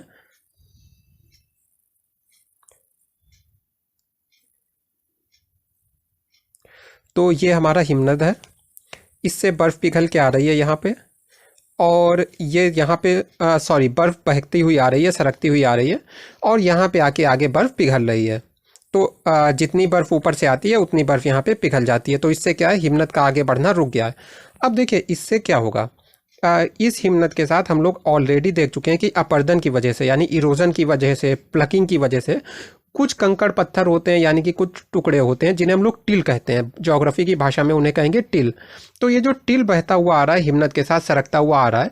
अब देखिए यहाँ पे जो हमारा हिमनद है, इसके साथ जो हिम आई वो तो पिघल के पानी बन गई, यानी कि पानी बह गया, लेकिन जो टिल है वो यहाँ पे जमा हो जाएगी। तो धीरे धीरे अर्धचंद्राकार आकार में या फिर कह लीजिए चंद्रमा के आकार में आधे गोले के आकार में यहाँ पे जो टिल है, यानी कि इसके साथ हिमनद के साथ जो बह के कंकड़ पत्थर आए जिन्हें हम लोग टिल कह रहे हैं, उसका डिपोजिशन होने लगेगा, वो जमा होने लगेगी। तो इस तरह से जो ये आकृति बनी, ये डिपोजिशन की वजह से इन कंकड़ पत्थर के, उसको हम लोग कहते हैं मोरेन, उसे कहेंगे अंतस्थी मोड़, यानी कि टर्मिनल मोरेन। तो ये आपको मैंने पहला यहाँ पे बता दिया, टर्मिनल मोरेन। अच्छा देखिए, इसे अंतस्थ हिमोड़ क्यों कहते हैं, क्योंकि हम लोगों ने ऑलरेडी देख लिया है कि ये जो हिमनद या ग्लेशियर है उसके एकदम इंड पार्ट पे बनती है, अंतिम भाग पे बनती है, तो इसे अंतस्थ हिमोड़ कहते हैं। अब देखिए बात आती है पार्श्विक हिमोड़ की, यानी कि जो दूसरा हिमोड़ है, तो ये कैसे बनेगा। अब देखिए ये हमारा हिमनद हो गया, इसमें फिर से वही प्रोसेस है कि बर्फ़ जो है ऊपर से सरकती हुई या बहती हुई नीचे की तरफ आ रही है। अब जो बर्फ़ है इसके नीचे कुछ टिल वगैरह है जो कि इरोजन की वजह से जनरेट हुआ, इरोजन की वजह से इस हिमनद को मिला है। तो वो सारा जो टिल वगैरह है वो इसके किनारों पे जमा होता जा रहा है, यानी कि यहाँ पे ये जो है टिल जमा होता जा रहा है दोनों किनारों पे। देखिए पार्श्व का मतलब ही होता है किनारा, लेटरल मोरेन्स इसीलिए इसे कहा गया है। तो किनारों पे जमा हो रहा है। अब कुछ समय बाद मान लीजिए कि ये जो हिमनद है इसका आकार कम हो गया, सिकुड़ गया, या किनारों पे ये पिघल गया, तो क्या होगा, बर्फ़ तो यहाँ से हट गई, पिघल गई, क्योंकि किनारों पे ये सिकुड़ गया या फिर कह लीजिए कि पिघल गया। तो बर्फ़ तो किनारों से हट गई, तो यहाँ पे क्या बचा, केवल ये जो हमारा टिल है ये बचा। तो इस वजह से ये जो सारा अवसाद जमा हो गया, यहाँ पे जो टिल जमा हो गया, इस वजह से जो मोरेन बना उसे हम लोग कहेंगे पार्श्विक हिमोड़। अब देखिए तीसरा आता है मध्यस्थ हिमोड़ या फिर मीडियल मोरेन्स। तो ये देखिए कैसे बनेगा, बहुत ही सिंपल है। अब देखिए एक हमारा जो हिमनद है ये बहता हुआ आ रहा है, एक हिमनद ये बहता हुआ आ रहा है, और ये दोनों आपस में मिल जाते हैं और इस तरह से आगे बहते हुए चले जाते हैं। यानी कि देखिए एक हिमनद इधर से आ रहा था, एक हिमनद इधर से आ रहा था, ये दोनों आगे आके मिल गए और जो है आगे एक ही धारा में बहते हुए जा रहे हैं, इस तरह से आगे जा रहे हैं, यानी कि सरकते हुए चले जा रहे हैं। तो अब देखिए ऐसे में क्या होगा, हम लोगों ने ऑलरेडी अभी देखा है पार्श्विक हिमोड़ के बारे में। तो पार्श्विक हिमोड़ में क्या होता है कि जो हमारा टिल है वो किनारों पे जमा होता है। तो इस वाले किनारे पे भी कुछ टिल जमा हो रहा होगा, इस वाले किनारे पे भी। आगे क्या होगा, ये दोनों हिमनद का जो टिल है ये ऐसे बीच में ही जमा होता चला जाएगा, यानी कि इस तरह से यहाँ पे जमा होता चला जाएगा। तो यानी कि ये दोनों हिमनद के मिलने से इसे नंबर 1 कर लेते हैं, इसे नंबर 2। तो जो नंबर 1 और नंबर 2 का हिमनद है, इनके मिलने से जो एक बड़ा हिमनद बना जिसे हम लोग नंबर 3 का कर लेते हैं, तो इसके बीच में ये जो टिल है वो जमा हो गई, यानी कि दोनों के जो किनारों पे जमा होने वाली टिल थी वो यहाँ पे आके जमा हो गई बीचों बीच में। तो इसे हम लोग कहेंगे मध्यस्थ हिमोड़। तो ये आपका मध्यस्थ हिमोड़ हो गया। अब देखिए बात करेंगे ड्रमलिन की कि ड्रमलिन क्या होता है। तो देखिए ड्रमलिन भी एक सिंपल फिनोमिना है। अब देखिए मान लीजिए कि ये हमारा एक हिमनद है या फिर ग्लेशियर है। अब हम लोगों ने ऑलरेडी देख लिया कि अंतस्थ हिमोड़ क्या होता है, यानी कि ये मान लीजिए कि जो हमारा हिमनद है या फिर ग्लेशियर है इससे कुछ बर्फ़ होके आ रही है जो बहती हुई आ रही है। अब मान लीजिए इस भाग के आगे हम लोग एक सिंपल कर रहे हैं इसको जिससे कि समझ सकें। इस भाग के आते ही ये जो हमारी बर्फ़ है वो पिघलना स्टार्ट हो जाती है, यानी कि यहाँ पे बर्फ़ पिघलना स्टार्ट हो जाती है। वही देखिए जो अंतस्थ हिमोड़ में हम लोगों ने देखा था, सेम वही बात है। तो अब देखिए जब बर्फ़ पिघलने लगेगी तो क्या होगा, यहाँ पे जो कंकड़ पत्थर मलबा है वो जमा होने लगेगा, यानी कि यहाँ पे जो टिल है वो जमा होने लगेगी, जिसे ज्योग्राफी की भाषा में टिल कहते हैं और वैसे कंकड़ पत्थर वगैरह कह लीजिए। तो क्या होगा, अंतस्थ हिमोड़ का निर्माण हो जाएगा या टर्मिनल मोरेन बन जाएगा। तो देखिए पहला हम लोगों ने स्टेप क्या देखा कि टर्मिनल मोरेन बन गया। अब देखिए दूसरा स्टेप क्या है, कुछ समय बाद क्या होगा कि मान लीजिए हिमनद जो है उसको फिर से बर्फ़ मिल गई, यानी कि ये जो हमारा ग्लेशियर है इसमें बर्फ़ फिर से बढ़ गई, और जिस तेज़ी से यहाँ पे बर्फ़ पिघल रही थी उससे ज़्यादा तेज़ी से बर्फ़ ऊपर से आने लगी, या फिर मान लीजिए यहाँ पे टेम्परेचर कम हो गया, ऋतु बदल गई या जो भी है। तो उस वजह से बस हमारी मेन बात यह है कि हिमनद का आगे बढ़ना फिर से स्टार्ट हो गया, यानी इस पॉइंट से जहाँ पे अभी हिमनद पिघल रहा था यहाँ से हिमनद फिर से आगे बढ़ने लगा। तो अब देखिए हिमनद जो हमारा है या जो ग्लेशियर है इसके रास्ते में क्या आएगा, ये वाली जो टिल है जो यहाँ पे जमा हो गई अंतस्थ हिमोड़ के बनने से, वो इसके सामने आएगी, यानी कि जो अंतस्थ हिमोड़ है वो इस हमारे हिमनद के सामने आएगा। तो अब हिमनद क्या करेगा, देखिए इसके ऊपर से गुजरेगा, यानी कि ये वाला जो हमारा पार्ट है, जो टिल वाला पार्ट है, जो अंतस्थ हिमोड़ का पार्ट है, इसके ऊपर से हिमनद गुजरेगा। अब देखिए जब गुजरेगा तो क्या होगा, चलिए एक सिंपल तरीके से देखते हैं। मान लीजिए ये एक पत्थर है, इसके ऊपर से होके हिमनद को गुजरना है, तो क्या होगा, इस वाले पार्ट से हिमनद टकराएगा, इसको क्या करेगा, काटने लगेगा, एक तरह से इसमें से जो कंकड़ पत्थर वगैरह हैं उनको तोड़ने लगेगा, क्योंकि इसमें क्या होगा, इरोजन होगा, अपर्दन होगा जब इससे टकराएगा। और इसको ले जाएगा, फिर क्या करेगा, इधर साइड को जमा कर देगा, क्योंकि देखिए इसका रास्ता तो यही है, ये रास्ता है हमारे हिमनद का, तो यहीं पे ये जमा कर देगा। चलिए एक फिगर मैं दोबारा बना देता हूँ जिससे अच्छे से समझ में आ जाए। तो देखिए इस तरह से हम देख रहे हैं कि ये एक हमारा मान लीजिए कि अंतस्थ हिमोड़ है, इसके पास आता है ये हमारा हिमनद, और हिमनद इसका इरोजन करना स्टार्ट करता है, इस वाली सतह का, इधर वाले भाग का इरोजन करना स्टार्ट करता है। इससे क्या होगा, इरोजन से हम लोग जानते हैं कंकड़ पत्थर मलबा वगैरह अलग होगा। वो कंकड़ पत्थर मलबा किधर जाएगा, हिमनद के साथ बहता हुआ इस साइड, यानी कि इधर को जाके डिपॉजिट होने लगेगा, जमा होने लगेगा। तो देखिए जिधर को इरोजन हो रहा है, इधर को क्या होगा, एक शार्प एंड बन जाएगा, इस तरह से कह लीजिए कि एक शार्प तरीके का स्लोप बन जाएगा, एक जो ढाल होगा वो बहुत तेज होगा। और इस साइड को क्या हुआ है, दूसरी साइड में डिपोजिशन हुआ, यानी कि डिपोजिशन मतलब यहाँ पे कंकड़ पत्थर वगैरह जमा हुए हैं, उनका निक्षेप हुआ है। तो इस तरह से यहाँ पे कंकड़ पत्थर वगैरह जमा होंगे, तो यहाँ पे क्या होगा, एक जेंटल स्लोप बन जाएगा, यानी कि कह लीजिए एक समान ढाल जैसा बन जाएगा। तो इस तरह से ये जो आकृति बनी, जिसमें कि एक ढाल तेज है और जो दूसरा ढाल है वो कह लीजिए कि धीमा है, मंद है। तो इस तरह का जो आकृति बनी उसे हम लोग कहते हैं ड्रमलिन। तो अब देखिए जहाँ पे कई सारे अगर एक साथ ड्रमलिन पाए जाते हैं, यानी कि एक ड्रमलिन, दो ड्रमलिन, तीन ड्रमलिन, इस तरह से कई सारे ड्रमलिन जहाँ पे पाए जाते हैं, उसको कहते हैं बास्केट ऑफ एक टोपोग्राफी। बास्केट ऑफ एक टोपोग्राफी या अंडे की टोकरी वाली स्थलाकृति। तो जहाँ पे कई सारे ड्रमलिन पाए जाएंगे वो अंडे की आकृति वाली स्थलाकृति हो गई, या फिर बास्केट ऑफ एक टोपोग्राफी हो गई। और ड्रमलिन क्या है मैंने आपको बता ही दिया, एक बार बहुत ही सिंपली फिर से रिवाइज करा देता हूँ। देखिए फर्स्ट स्टेप में क्या देखा कि अंतस्थ हिमोड़ बना, अंतस्थ हिमोड़ बना यहाँ पे, उसकी वजह से यहाँ पे कह लीजिए कंकड़ पत्थर वगैरह अवसाद जमा हो गए। फिर सेकेंड स्टेप में क्या हुआ, हिमनद फिर से आगे बढ़ने लगा, हिमनद आगे बढ़ने लगा, तो ये जो अंतस्थ हिमोड़ है इसका अपर्दन किया, इरोजन किया। जब इरोजन किया तो एक ढाल जो है वो तेज हो गया, क्योंकि यहाँ से कंकड़ पत्थर वगैरह को तोड़ा और दूसरे ढाल पे जमा किया, इधर वाले ढाल पे जमा किया, तो ये ढाल जो है जेंटिल हो गया एक तरह से। तो इस तरह से जो आकृति बनी उसे ड्रमलिन कहते हैं। अब देखिए इस चैप्टर में जो आखिरी तरह की स्थलाकृतियाँ बनती हैं या लैंडस्केप्स बनते हैं या टोपोग्राफी बनती है, उसकी हम लोग बात करते हैं। तो उसे कहते हैं हिमानी जलोढ़ निक्षेप और स्थलाकृति या फिर ग्लेशियो फ्लूवियल डिपॉजिट्स। तो ये कैसे बनते हैं देखिए, इसमें हम लोग सिर्फ एक चीज़ पढ़ेंगे एस्कर, बाकी और भी होते हैं केम वगैरह, अगर आप चाहते हैं तो बहुत ईजी है, आप अपनी बुक से पढ़ सकते हैं। ये इंपॉर्टेंट है एस्कर, तो ये मैं आपको बता देता हूँ। अब देखिए मान लीजिए एक हमारा हिमनद है, ये अब हम लोग एस्कर की बात कर रहे हैं कि एस्कर बनता कैसे है। तो ये हिमानी जलोढ़ निक्षेप है।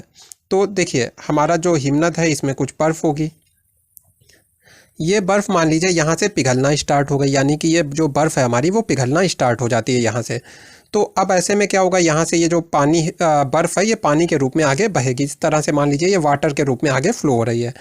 अब देखिए क्या होता है कि मान लीजिए यहाँ पे पानी के मार्ग में कोई बाधा आ जाती है, यहाँ पे कोई एक तरह से पानी का जो रास्ता है वो रुक जाता है, रुकावट आ जाती है। तो जो पानी के साथ अवसाद है यानी कि कंकड़ पत्थर मलबा है, वो क्या होगा, इस तरह से जमा होने लगेगा, यानी कि यहाँ पे डिपॉजिट होने लगेगा।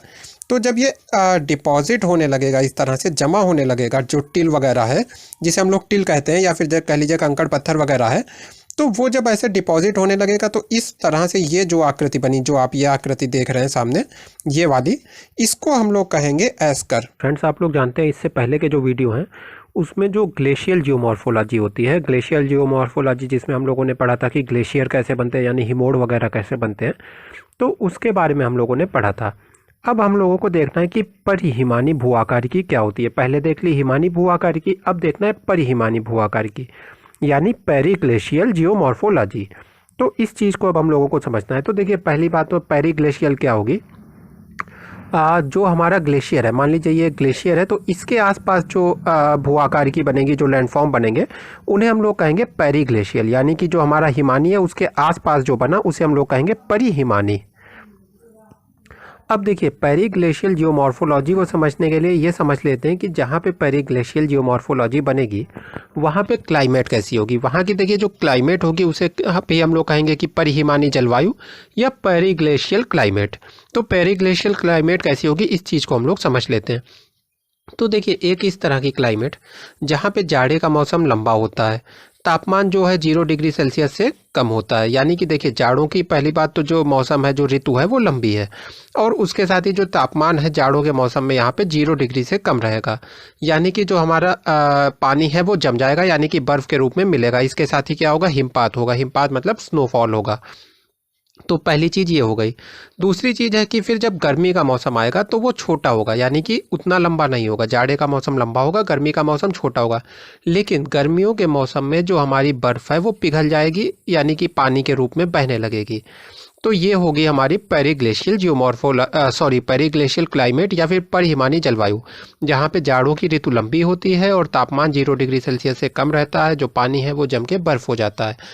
और गर्मियों में क्या होता है, गर्मियों की ऋतु छोटी होती है, लेकिन जो पानी है वो बहने लगता है, यानी कि पिघल जाता है और बहने लगता है।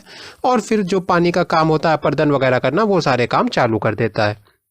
अब देखिए यहाँ पे इस क्लाइमेट में जो हमारी जियोमॉर्फोलॉजी बनेगी, या फिर कह लीजिए जो लैंडफॉर्म बनेंगे, उन्हें हम लोग कहेंगे पेरीग्लेशियल जियोमॉर्फोलॉजी से बने हुए लैंडफॉर्म। तो अब देखिए इसमें सबसे महत्वपूर्ण जो होता है वो आता है परमाफ्रॉस्ट। तो परमाफ्रॉस्ट को हम लोगों को आज समझना है और एक्टिव लेयर को समझना है। इस चीज़ को जब हम लोग समझ जाएंगे तो थोड़ा सा आपके माइंड में बहुत अच्छा आइडिया बन जाएगा कि अच्छा ये किस तरह से काम करती है। फिर जो हम लोग लैंडफॉर्म समझेंगे वो आपको समझ आएंगे।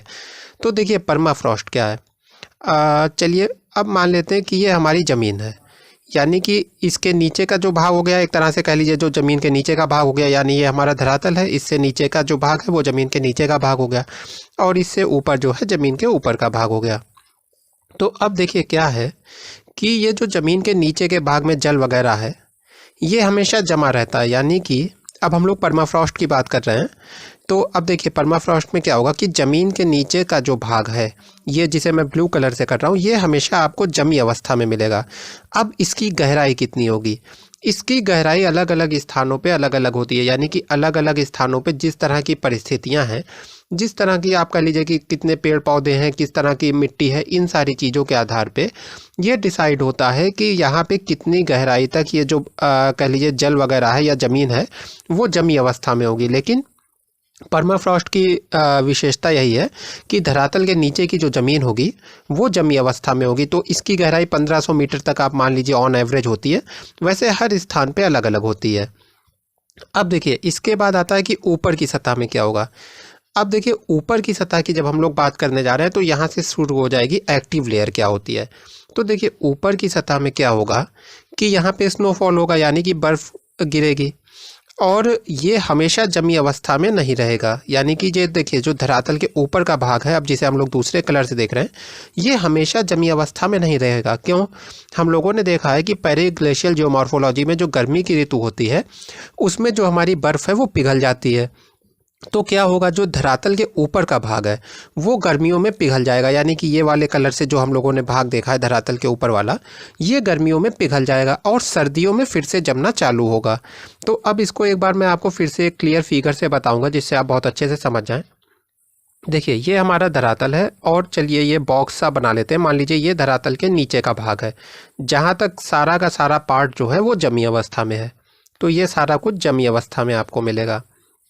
अब इसके ऊपर आते हैं। देखिए तो ऊपर मान लीजिए ये धरातल के ऊपर का हिस्सा है।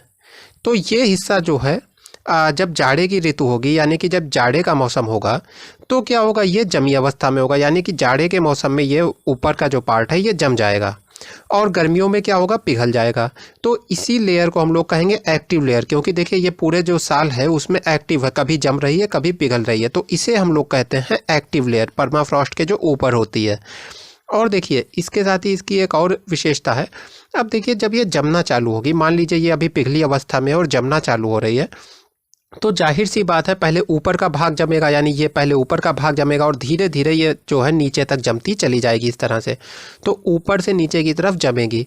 तो देखिए जब कह लीजिए कि गर्मी का मौसम ख़त्म हो रहा होगा और सर्दी का मौसम शुरू हो रहा होगा, यानी कि धीरे धीरे ठंड बढ़ती जा रही होगी, तब क्या होगा कि ऊपर का भाग तो जम चुका होगा, लेकिन ये जो बीच का भाग है, चलिए इस कलर से देखते हैं। मान लीजिए ये जो बीच का भाग है ये अभी जमा नहीं होगा, ऊपर का भाग जम गया और ये भाग अभी जमने वाला है। तो बीच का एक ये भाग होगा जो जमी अवस्था में नहीं होगा। ऊपर का भाग जमा है, नीचे का भाग तो कभी पिघला ही नहीं है, तो हमेशा जमा रहता है। तो ऊपर का भाग जमा है, नीचे का भाग जमा है और बीच में कुछ पार्ट है जो पिघली अवस्था में है। लेकिन टाइम के साथ साथ जैसे जैसे सर्दी बढ़ेगी वैसे वैसे ये जो भाग है ये भी जम जाएगा, यानी कि ये पूरी की पूरी जो ऊपर की लेयर है ये भी जम जाएगी और नीचे की जो लेयर है ये ऑलरेडी जमी रहती है, हमेशा जमी रहती है। तो ये हो गया आपका परमाफ्रॉस्ट और एक्टिव लेयर। अब देखिए जो इस वीडियो के आगे के वीडियोज़ आएंगे उसमें हम लोग अच्छे से समझेंगे कि ये जो परमाफ्रॉस्ट होता है यहाँ पे कौन कौन सी क्रियाएं होती हैं, जैसे निवेशन क्या है, मृदा सर्पण क्या है, इन चीज़ों को समझेंगे और इसके साथ ही देखेंगे कि फिर कौन कौन से लैंडफॉर्म बनते हैं। फ्रेंड्स, आप लोग जानते हैं कि जो ग्लेशियल प्रोसेस होते हैं उसके बारे में हम लोग पढ़ चुके थे, यानी जो हिमानी क्षेत्र होते हैं वहाँ पे जो अलग अलग प्रोसेस होते हैं उसके बारे में हम लोग पढ़ चुके थे। अब जो पैराग्लेशियल प्रोसेस होते हैं, पैराग्लेशियल प्रोसेस यानी परिहिमानी प्रक्रम जो होते हैं उसके बारे में पढ़ेंगे। देखिए यहाँ पे थोड़ा सा समझ लेते हैं परिहिमानी प्रक्रम से मतलब क्या है। जैसे कि हम लोग देखते हैं एक रिवर है तो वो कुछ काम करती है, जैसे इरोजन वगैरह का काम करती है। तो इससे क्या होता है, अलग अलग लैंडफॉर्म का डेवलपमेंट होता है, यानी कि जो रिवर के द्वारा इरोजन वगैरह होता है उससे अलग अलग लैंडफॉर्म बनते हैं, यानी कि भू आकृतियाँ। तो वैसे ही जो हमारी परिहिमानी क्षेत्र है वहाँ पे जो बर्फ़ है या फिर कह लीजिए जो हिम है उसके जमने से, पिघलने से और भी जो उसकी क्रियाएँ होती हैं उनके द्वारा कुछ जो है अलग अलग लैंडफॉर्म बनते हैं। तो पहले तो हमें जानना होगा कि क्रियाएं कौन सी होती है। जैसे कि रिवर के द्वारा इरोजन होता है तो वैसे ही जो हिमानी है, परिहिमानी क्षेत्र है, वहाँ पे बर्फ़ के द्वारा जो अलग अलग प्रोसेस होते हैं पहले तो उन्हें समझना होगा। तो आज हम लोग उन्हें समझेंगे, यानी कि जो प्रोसेस होते हैं। अब आज में और अगले वीडियो में हम लोग इन प्रोसेस को समझेंगे और उसके बाद देखेंगे कि इन प्रोसेस की वजह से, यानी कि आज ये जो हम लोग प्रोसेस देखेंगे उसकी वजह से जो अलग अलग लैंडफॉर्म बनते हैं उनको फिर हम अगले वीडियोज़ में देखेंगे। तो शुरू करते हैं तुषार अपक्षय के साथ। तो ये हमारा आज का पहला प्रोसेस है फ्रॉस्ट वेदरिंग। तो देखिए इसे हम लोग पहले भी डिस्कस कर चुके हैं, बहुत ही इजी प्रोसेस है फ्रॉस्ट वेदरिंग। तो फ्रॉस्ट वेदरिंग क्या होता है, अब मान लीजिए एक चट्टान है। अब ये चट्टान कहाँ पे, ऐसी जगह पे है जहाँ पे पानी जो है जम के बर्फ़ बन जाता है। तो यहाँ पे चट्टान है तो चट्टान में कुछ दरारें भी होंगी। अब देखिए इन दरारों में क्या है, पानी भरा हुआ है। ये पानी क्या होता है कि जब टेम्परेचर गिरता है, यानी कि कह लीजिए सर्दी बढ़ती है तो ये जम जाता है और फिर जब दिन के समय में कह लीजिए कि जो सर्दी है वो कम होती है तो ये फिर से पिघल जाता है, यानी कि दिन के समय में पानी पिघल जाता है और रात में फिर से जम जाता है। इस चट्टान की जो दरारें हैं उसके अंदर ये पानी है। तो अब इससे क्या होगा, देखिए जब जमेगा तो फिर क्या होगा, ये जो चट्टानें हैं इसके अंदर बर्फ़ का आकार ज़्यादा होता है तो ये फैलेंगी, यानी कि ये जो दरारें हैं ये फैलेंगी क्योंकि इनके अंदर जो पानी है वो जम रहा है। और फिर जब देखिए पानी पिघल के मतलब जो बर्फ़ है वो पिघल के जब फिर से पानी बन जाएगी तो क्या होगा, ये जो दरारों के अंदर का पानी है वो तो अब कम जगह में आ जाएगा, तो ये दरारें फिर से सिकुड़ेंगी या फिर कह लीजिए कि पास में आएंगी। और फिर रात में क्या होगा, इनमें और ज़्यादा, देखिए अब जब इन दरारों में स्पेस बढ़ रहा है तो इनमें और ज़्यादा पानी भरता जाएगा। जो पानी भरेगा वो फिर और ज़्यादा पानी कह लीजिए कि बर्फ़ में बनेगा तो ये और चौड़ी होंगी। यानी कि कहने का मतलब है जो लगातार ये दरारें हैं वो चौड़ी और कमज़ोर होती जाएंगी। तो इससे क्या होगा, धीरे धीरे ये चट्टान टूटने लगेगी। तो इसको हम लोग कहते हैं फ्रॉस्ट वेदरिंग या फिर तुषार के द्वारा होने वाला अपक्षय। तो अपक्षय और अपर्दन को हम लोग ऑलरेडी डिस्कस कर चुके हैं, तो उसमें से अपक्षय भी हम लोग देख चुके हैं। तो ये देखिए तुषार के द्वारा यहाँ पे अपक्षय हो रहा है। हम लोगों ने और भी प्रोसेस से देखा था कि वेदरिंग किन किन प्रोसेस से होती है, ये पहले हम लोग देख चुके हैं। अब देखिए जब फ्रॉस्ट वेदरिंग के बारे में आप लोग लिख रहे हैं एग्ज़ाम में तो ये चीज़ ज़रूर मेंशन कर दीजिएगा कि फ्रॉस्ट वेदरिंग कहाँ पे होगी।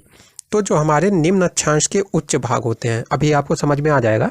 तो पहले समझ लेते हैं, निम्न अक्षांश के जो उच्च भाग होते हैं वहाँ पे फ्रॉस्ट वेदरिंग ज़्यादा होती है। अब इस बात का मतलब क्या है, देखिए उच्च अक्षांश कौन से होगा, जैसे आर्कटिक क्षेत्र हो गया, एकदम ही जो कह लीजिए ध्रुव के पास है आर्कटिक क्षेत्र जो हमारा हो गया, यानी कि जहाँ पे टेम्परेचर बहुत ही कम रहता है, शून्य से बहुत कम रहता है। तो ऐसी जगहों पे हमको तुषार अपक्षय या फ्रॉस्ट वेदरिंग नहीं दिखेगा, यानी कि जो बहुत ज़्यादा उच्च अक्षांश है वहाँ पे फ्रॉस्ट वेदरिंग नहीं दिखेगा। एग्जाम्पल के लिए आप कह सकते हैं आर्कटिक का क्षेत्र। फिर फ्रॉस्ट वेदरिंग दिखेगी कहाँ पे, जैसे हमारा एंडीज पर्वत हो गया, यानी कि जो निचला अक्षांश है वहाँ पे जो पर्वत हैं, यानी कि पर्वतों के जो ऊंचे भाग हैं, निचले अक्षांशों पे जो पर्वत वगैरह हैं या कह लीजिए निचले अक्षांशों पे जो ऊंचे भाग हैं वहाँ पे हमको फ्रॉस्ट वेदरिंग दिखाई देगी। रीज़न देखिए एकदम साफ है कि अगर टेम्परेचर इतना कम है कि बर्फ़ जो है बहुत ही कम समय के लिए पिघलती है या पिघलती नहीं है, तो फिर हमें कैसे देगी। बर्फ़ का पिघलना और ज़रूरी है, यानी कि गर्मी की ऋतु का आना ज़रूरी है। और ये थोड़ी सी ऐसी ऋतु हो कि रात में जो है बर्फ़ पिघल जाए और दिन में रात में बर्फ़ जो है जम जाए और दिन में पिघल जाए। तो इस तरह की ऋतु हमें ऐसे ही अक्षांशों पे मिलेगी, जैसे कि जहाँ पे एंडीज पर्वत वगैरह पाया जाता है। तो इसीलिए मैंने कहा जो निम्न अक्षांश है, अपेक्षाकृत निम्न अक्षांश हैं, उनके जो उच्च भाग हैं, यानी कि ऊंचे ऊपर के भाग हैं, वहाँ पे हमें फ्रॉस्ट वेदरिंग दिखाई देगी। अब देखिए दूसरा आता है तुषार उच्छेपण। अब जो तुषार उत्क्षेपण या फ्रॉस्ट हीविंग है, इसको समझने के लिए आपको एक्टिव लेयर का कॉन्सेप्ट पता होना चाहिए।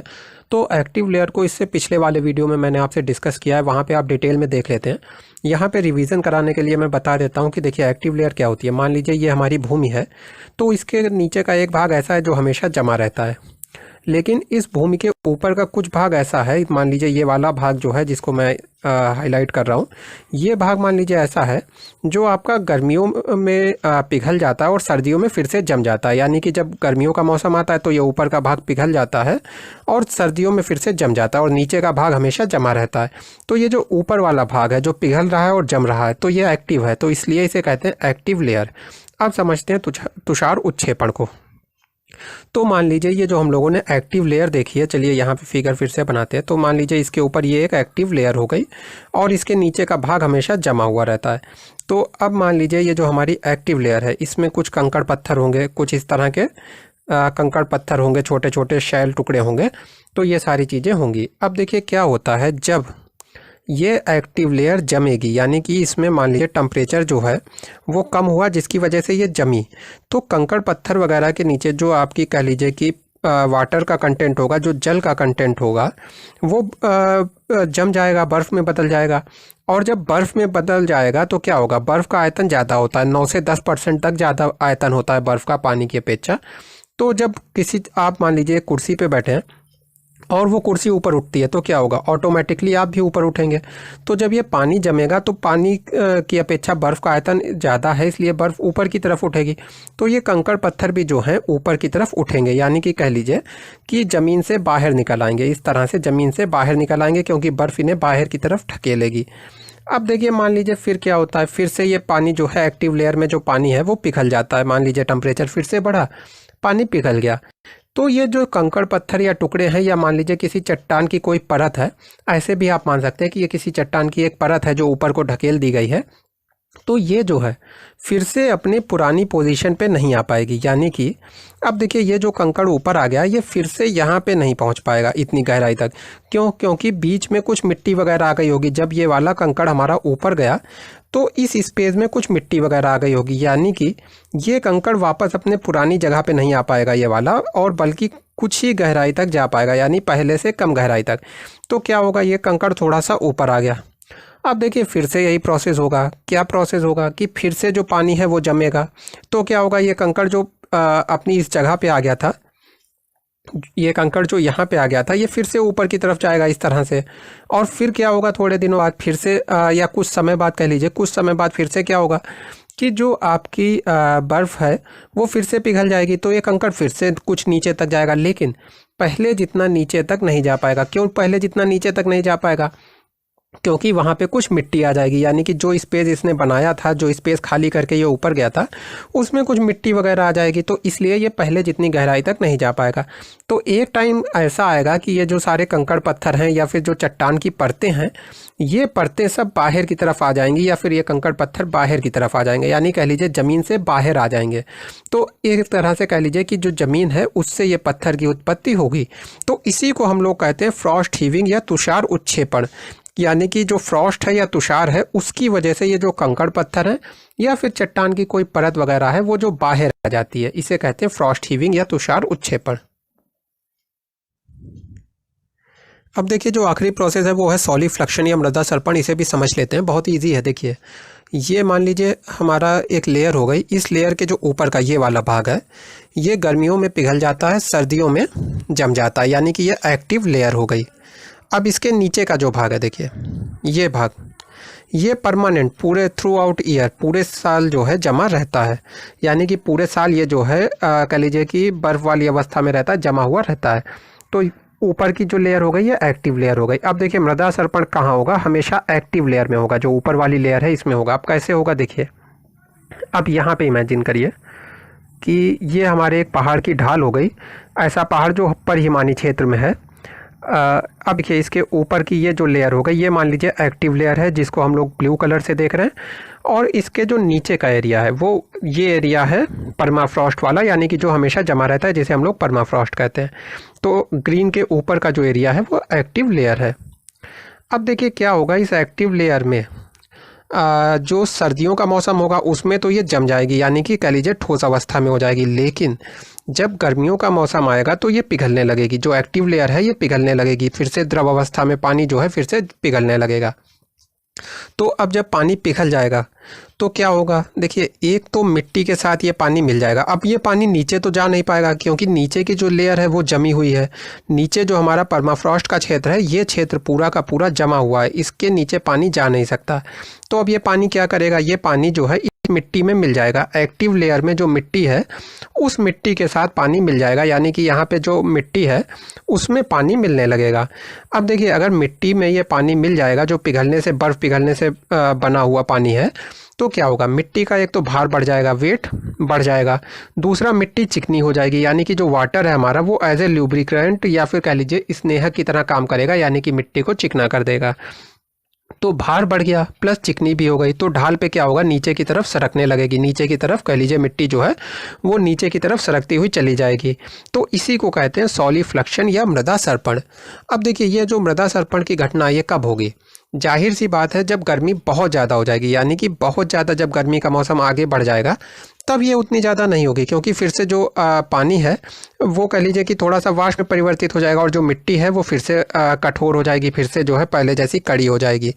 और अगर बहुत ज़्यादा बारिश का मौसम होगा, यानी कि जो बरसात का मौसम होगा हमारा, उसमें भी ये घटना नहीं होगी, क्योंकि जो पानी है वो रिवर के रूप में फ़्लो होने लगेगा, नदी के रूप में फ़्लो होने लगेगा, तो वहाँ पे भी ये घटना नहीं होगी। तो ये घटना कब होगी, जब गर्मियों का मौसम स्टार्ट हुआ होगा, पानी पिघलना स्टार्ट ही हुआ होगा, तो ये पानी जो है मिट्टी के साथ मिल जाएगा। जब मिट्टी के साथ मिल जाएगा तो मिट्टी का वेट बढ़ जाएगा, प्लस मिट्टी चिकनी हो जाएगी, जिसकी वजह से ढाल से नीचे की ओर खिसकने लगेगी। और जब खिसकने लगेगी तो इसी को कहते हैं सॉलिफ्लक्शन और या मृदा सर्पण।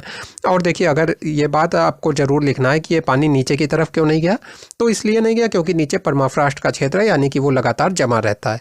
तो इस तरह से 3 प्रोसेस हम लोगों ने डिस्कस कर लिए। निवेशन वगैरह के जो एक आध प्रोसेस हैं उसे भी डिस्कस कर लेंगे, और फिर देखेंगे हम लोग कि इससे इन सारी वजहों से कौन कौन से लैंडफॉर्म बनते हैं। अब देखिए जो हमारा परिहिमानी क्षेत्र है, यानी कि जो पैराग्लेशियल जो एक तरह से कह लीजिए लैंडफॉर्म है, जो लैंड है, वहाँ पे क्या होगा, जो नदियाँ होंगी वो समय के अनुसार बहेंगी। यानी कि जब गर्मियों का मौसम आएगा, बसंत का मौसम आएगा, या कह लीजिए जब गर्मियों का मौसम आएगा, जब बर्फ़ पिघलना चालू होगी, तो जब बर्फ़ पिघलेगी तो ये एक तरह से जो हमारी रिवर्स हैं यहाँ पे, उनमें वाटर की सप्लाई होने लगेगी, क्योंकि बर्फ़ पिघल के पानी बन जाएगी, तो इनमें वाटर बढ़ जाएगा। तो कह लीजिए कि जब गर्मियों का मौसम आएगा, जब अचानक से बर्फ़ पिघलेगी, तब इन नदियों में पानी ज़्यादा दिखाई देगा। ये नदियाँ एक तरह से कह लीजिए एक्टिव हो जाएंगी। लेकिन देखिए यहाँ पे क्या होता है, जलीय प्रक्रम में क्या होता है यहाँ के, यानी कि पैराग्लेशियल क्लाइमेट के, कि यहाँ पे जो मलबा है या फिर कह लीजिए कि अवसाद जो है वो बहुत ज़्यादा होता है। क्यों बहुत ज़्यादा अवसाद होता है यहाँ पे रिवर के पास, क्योंकि देखिए वाटर तो रिवर के पास सीमित है, जो बर्फ़ पिघल रही है उसी से मिल रहा है, बरसात जो कुछ थोड़ी बहुत हो रही है उससे मिल रहा है। लेकिन यहाँ पे क्या होता है, जो पैराग्लेशियल क्लाइमेट है, यहाँ पे बर्फ़ पिघलती है और जमती है। अभी अभी हम लोगों ने देखा था कि बर्फ़ जो है सर्दियों में जम जाती है और गर्मियों में पिघल जाती है। इससे क्या होता है, जो लैंडफॉर्म है वो कमज़ोर हो जाता है, जो ज़मीन है हमारी वो कमज़ोर हो जाती है। जब ज़मीन कमज़ोर हो जाती है तो कह लीजिए कि जो कंकड़ पत्थर है, मिट्टी है, वो ज़मीन से टूटने लगती है, ज़मीन में दरारें पड़ जाती हैं, जो भी लैंडफॉर्म्स हैं उनमें दरारें पड़ जाती हैं। तो एक तरह से जो मलबा है वो बहुत ज़्यादा जनरेट होता है यहाँ पे, जो हमारी पैराग्लेशियल क्लाइमेट है इन प्लेसेस पे। तो मलबा रिवर के पास बहुत ज़्यादा, अब देखिए हम लोग कहाँ तक पहुँचे कि गर्मियों में रिवर के पास वाटर बढ़ गया है, लेकिन मलबा भी बहुत ज़्यादा है, क्योंकि यहाँ पे जो कॉन्जेलिफ्रैक्शन की प्रक्रिया होती है, कॉन्जेलिफ्रैक्शन यही प्रक्रिया हो गई, बर्फ़ का बार बार जमना और पिघलना, जिसकी वजह से जो ज़मीन है वो टूट जाती है, कंकड़ पत्थर में बदल जाती है। ज़मीन कह लीजिए या लैंडफॉर्म जो है वहाँ के, वो कंकड़ पत्थर में बदल जाते हैं। तो इस वजह से रिवर के पास वाटर कम है, मलबा ज़्यादा है। तो अब देखिए डेविस वगैरह के जो सिद्धांत है उन्हें याद करिए। जब मलबा ज़्यादा होगा, पानी कम होगा, रिवर का वेग कम हो जाएगा, यानी कि जो रिवर है हमारी वो वर्टिकल इरोजन नहीं करेगी। अब देखिए ये बहुत ही डीप कॉन्सेप्ट है, इसको अगर आपको नहीं याद आ रहा है तो डेविस वाला जो अपना वीडियो पड़ा हुआ है चैनल पे उसको जाके देख सकते हैं, क्योंकि यहाँ पे ये बहुत ही फिर लेंथी हो जाएगा अगर उसको समझाने लगे। तो यहाँ पे मेन बात यह है कि रिवर के पास जो मलबा है वो ज़्यादा है, जो कंकड़ पत्थर है वो ज़्यादा है, और वाटर की कमी है, वाटर उतना ज़्यादा नहीं है, प्लस वेग उतना ज़्यादा इसीलिए नहीं है क्योंकि मलबा ज़्यादा हो गया। तो रिवर जो है वो वर्टिकल इरोजन कम करेगी, लेटरल इरोजन ज़्यादा करेगी, और रिवर की जो घाटी है, जो नदी की वैली है हमारी, वो चौड़ी हो जाएगी। यानी कि यहाँ पे जो हमारी पैराग्लेशियल क्लाइमेट है वहाँ पे जो रिवर पाई जाएंगी उनकी घाटी चौड़ी होगी। तो यहाँ पे जो फ्लूवियल प्रोसेस हो गया हमारा, जो जलीय प्रक्रम हो गया, उसमें कह लीजिए चौड़ी घाटियों वाली नदियों का निर्माण होगा, या चौड़ी घाटियों वाली हमारी नदियाँ दिखाई देंगी। और जो हमारी यहाँ की रिवर हैं उनमें अपरदन की क्षमता बहुत कम होगी, या फिर कह लीजिए इरोजन की जो कैपेसिटी है वो बहुत कम होगी। लेकिन देखिए एक चीज़ हमें और समझना चाहिए, अगर कोई ऐसा परिहिमानी क्षेत्र है, ऐसी कोई पैराग्लेशियल प्लेसेस हैं जहाँ पे बरसात ज़्यादा होती है, जैसे आर्कटिक क्षेत्र वगैरह हो गए, जहाँ पे यानी कि बारिश से अच्छा खासा रिवर को पानी मिल जाता है, तो फिर जो हमारी रिवर है इसका वेग बढ़ जाएगा, यानी कि एक तरह से कह लीजिए जो रिवर की वेलोसिटी है वो बढ़ जाएगी। तो फिर रिवर के अंदर इरोजन वगैरह करने की भी क्षमता आ जाएगी, और इस वजह से जो घाटी बनेगी वो वी आकार की बनेगी। क्योंकि अब क्या होगा, रिवर के पास रिवर की क्षमता बढ़ जाएगी, जो इसके पास मलबा है उसको ये अपने साथ ले जाने में समर्थ हो जाएगी, और फिर ये वी शेप की वैली भी बना सकती है। लेकिन ये केवल वी शेप की वैली वहाँ पे दिखाई देंगी जहाँ पे बरसात अच्छी मात्रा में होती है, और बाकी जगहों पे क्या दिखाई देगा, बाकी जगहों पे लेटरल इरोजन दिखाई देगा, और जो रिवर वैलीज हैं वो चौड़ी दिखाई देंगी, यानी कि जहाँ पे बरसात कम होती है, रिवर के पास पानी कम होता है। तो ये आपका फ्लोवियल प्रोसेस हो गया। तो इस तरह से हम लोगों ने जो निवेशन है और जो जलीय प्रक्रम है दोनों को देख लिया। तो देखिए जो हमारी परिहिमानी जलवायु होती है उसके बारे में हम लोग ऑलरेडी डिस्कस कर चुके हैं कि परिहिमानी जलवायु में गर्मियों के मौसम में बर्फ़ पिघल जाती है, और जो सर्दियों का मौसम होता है उसमें फिर से बर्फ़ जम जाती है। तो जो परिहिमानी जलवायु है उसके बारे में डिटेल में मैंने जो इस चैप्टर का पहला वीडियो था उसमें आपको बताया था। अब देखिए मान लीजिए परिहिमानी जो क्लाइमेट है वहाँ पे ये एक लैंड है, यानी कि एक भूमि का टुकड़ा है। अब इस लैंड में मान लीजिए कि यहाँ पे एक गड्ढा है, यानी कि इस पूरी भूमि में यहाँ पे मान लीजिए एक गड्ढा है, जिसे हम लोग ज्योग्राफी की भाषा में कहेंगे, हिंदी में कहेंगे कोटर, इंग्लिश में कहेंगे हॉलो। तो ये कोटर है या फिर इसे हॉलो कह लीजिए। अब देखिए क्या होगा, हम लोग जानते हैं कि यहाँ पे बर्फ़ गिरेगी क्योंकि एक परिहिमानी क्षेत्र है, पैराग्लेशियल क्लाइमेट है यहाँ की। तो पैराग्लेशियल क्लाइमेट में क्या होगा, यहाँ पे बर्फ़ गिरना चालू हो जाएगी।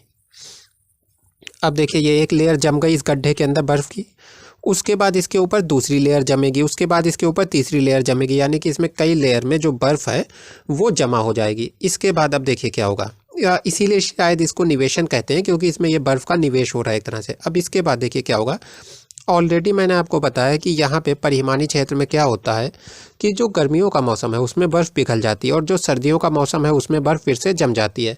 तो जब बार बार बर्फ़ जमेगी और पिघलेगी तो इससे जो धरातलीय सतह है वो कमज़ोर हो जाएगी, और जो धरातलीय सतह का सबसे ऊपर वाला भाग है वहाँ पे क्या होगा, एक तरह का कह लीजिए एक दूसरा गड्ढा बन जाएगा जिसे हम लोग कोटर ही कहेंगे।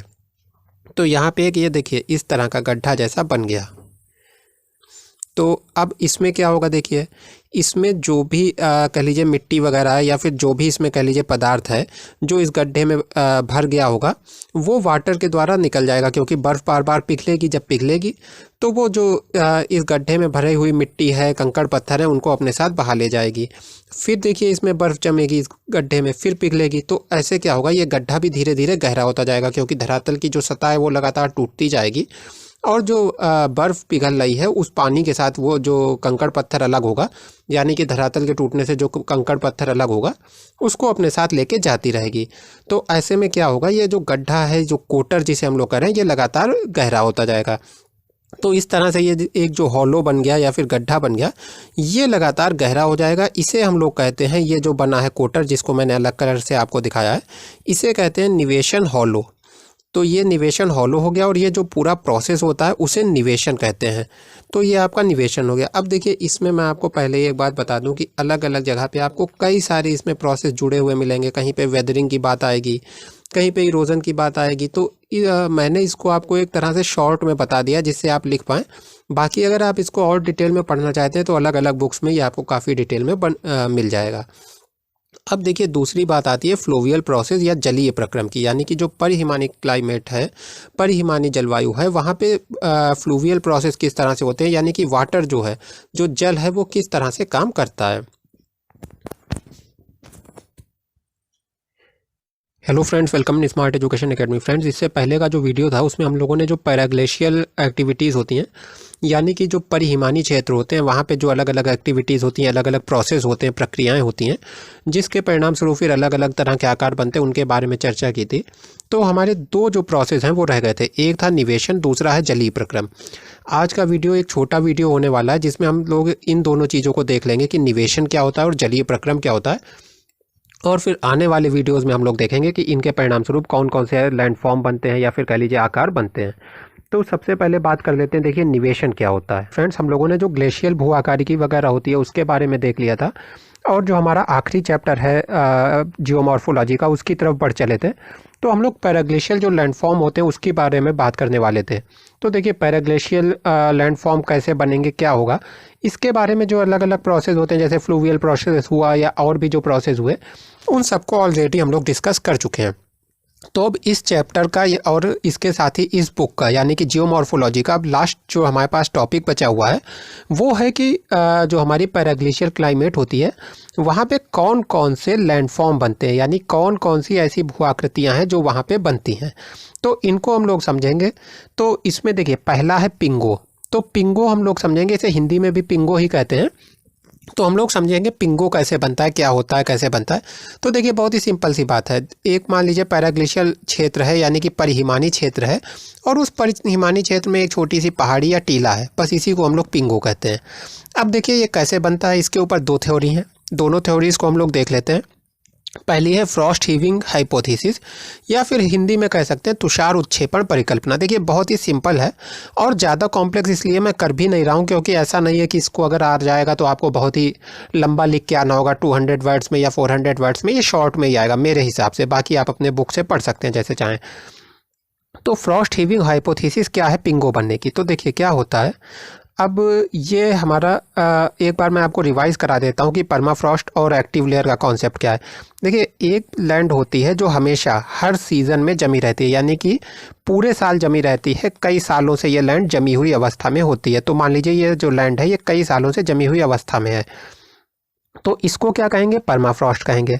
अब इसके ऊपर देखिए एक और लेयर होती है, या फिर कह लीजिए भूमि की एक सतह होती है, जो जब सर्दी ज़्यादा होती है तो जम जाती है और उसके बाद फिर से पिघलने लगती है, यानी कि गर्मी जब आएंगी तो ये लेयर पिघलने लगेगी, और जब फिर से सर्दी आएंगी तो ये लेयर जमने लगेगी। तो इसको कहते हैं एक्टिव लेयर।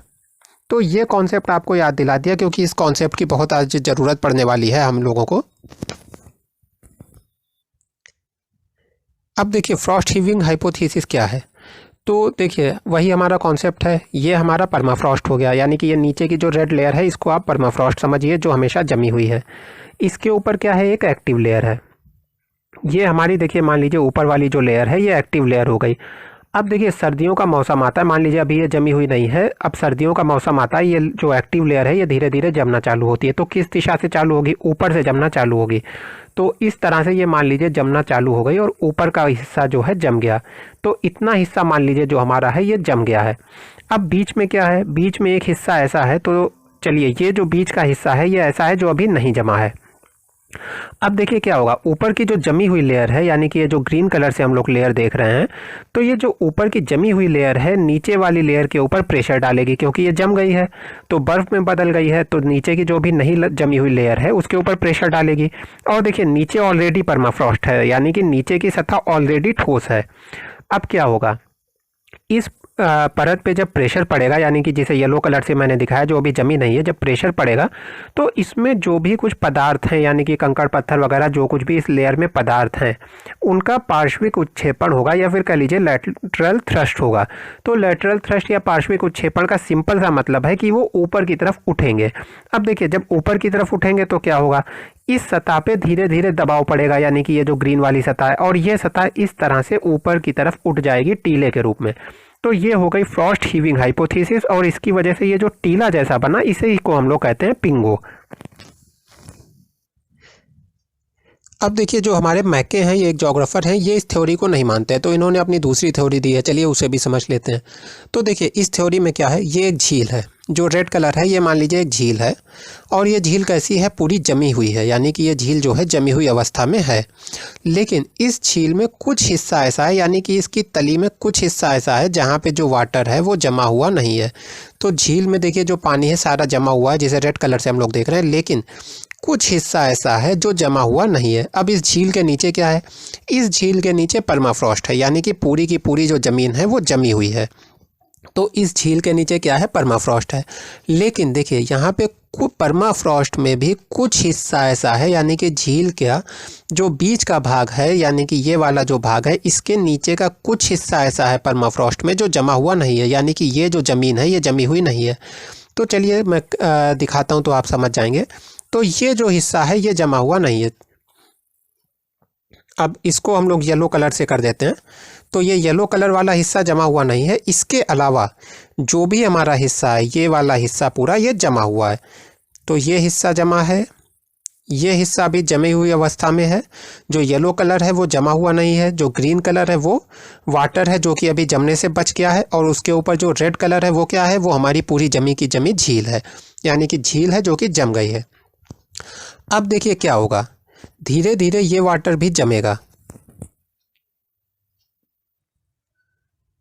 और देखिए जब ये वाटर जमेगा यहाँ वाला, यानी ये जो ग्रीन कलर है, तो क्या होगा, ये जो हमारी बिना जमी हुई लेयर है, यानी कि ये जो जिसे हम लोगों ने येलो कलर से किया हुआ है, ये जो बिना जमी हुई लेयर है, इस पर हर तरफ से दबाव पड़ेगा। क्योंकि देखिए ऊपर झील जमी हुई है, इधर परमाफ्रॉस्ट है ऑलरेडी, ये भी जमा हुआ है, और ये जो बचा हुआ पानी था ये भी जमता जा रहा है, तो हर तरफ से इसके ऊपर दबाव पड़ेगा। अब देखिए हमारी ये जो येलो लेयर है, यानी कि जो बिना जमी हुई लेयर है, इसमें जो वाटर है, यानी कि इस लेयर में जो पानी है, उसको अब किधर भी जाने का रास्ता नहीं मिलेगा। क्योंकि चारों तरफ सब कुछ जमा हुआ है। तो ये क्या करेगा, ऊपर की तरफ प्रेशर जब पड़ रहा है तो ये ऊपर की तरफ भागेगा, यानी कि ये पानी ऊपर की तरफ रास्ता ढूंढेगा इस लेयर में। तो जब ये पानी ऊपर की तरफ जाएगा तो क्या होगा, धीरे धीरे ये जो ऊपर का भाग है, यानी कि ये झील के ऊपर तक का जो भाग है, ये ऊपर की ओर उठने लगेगा।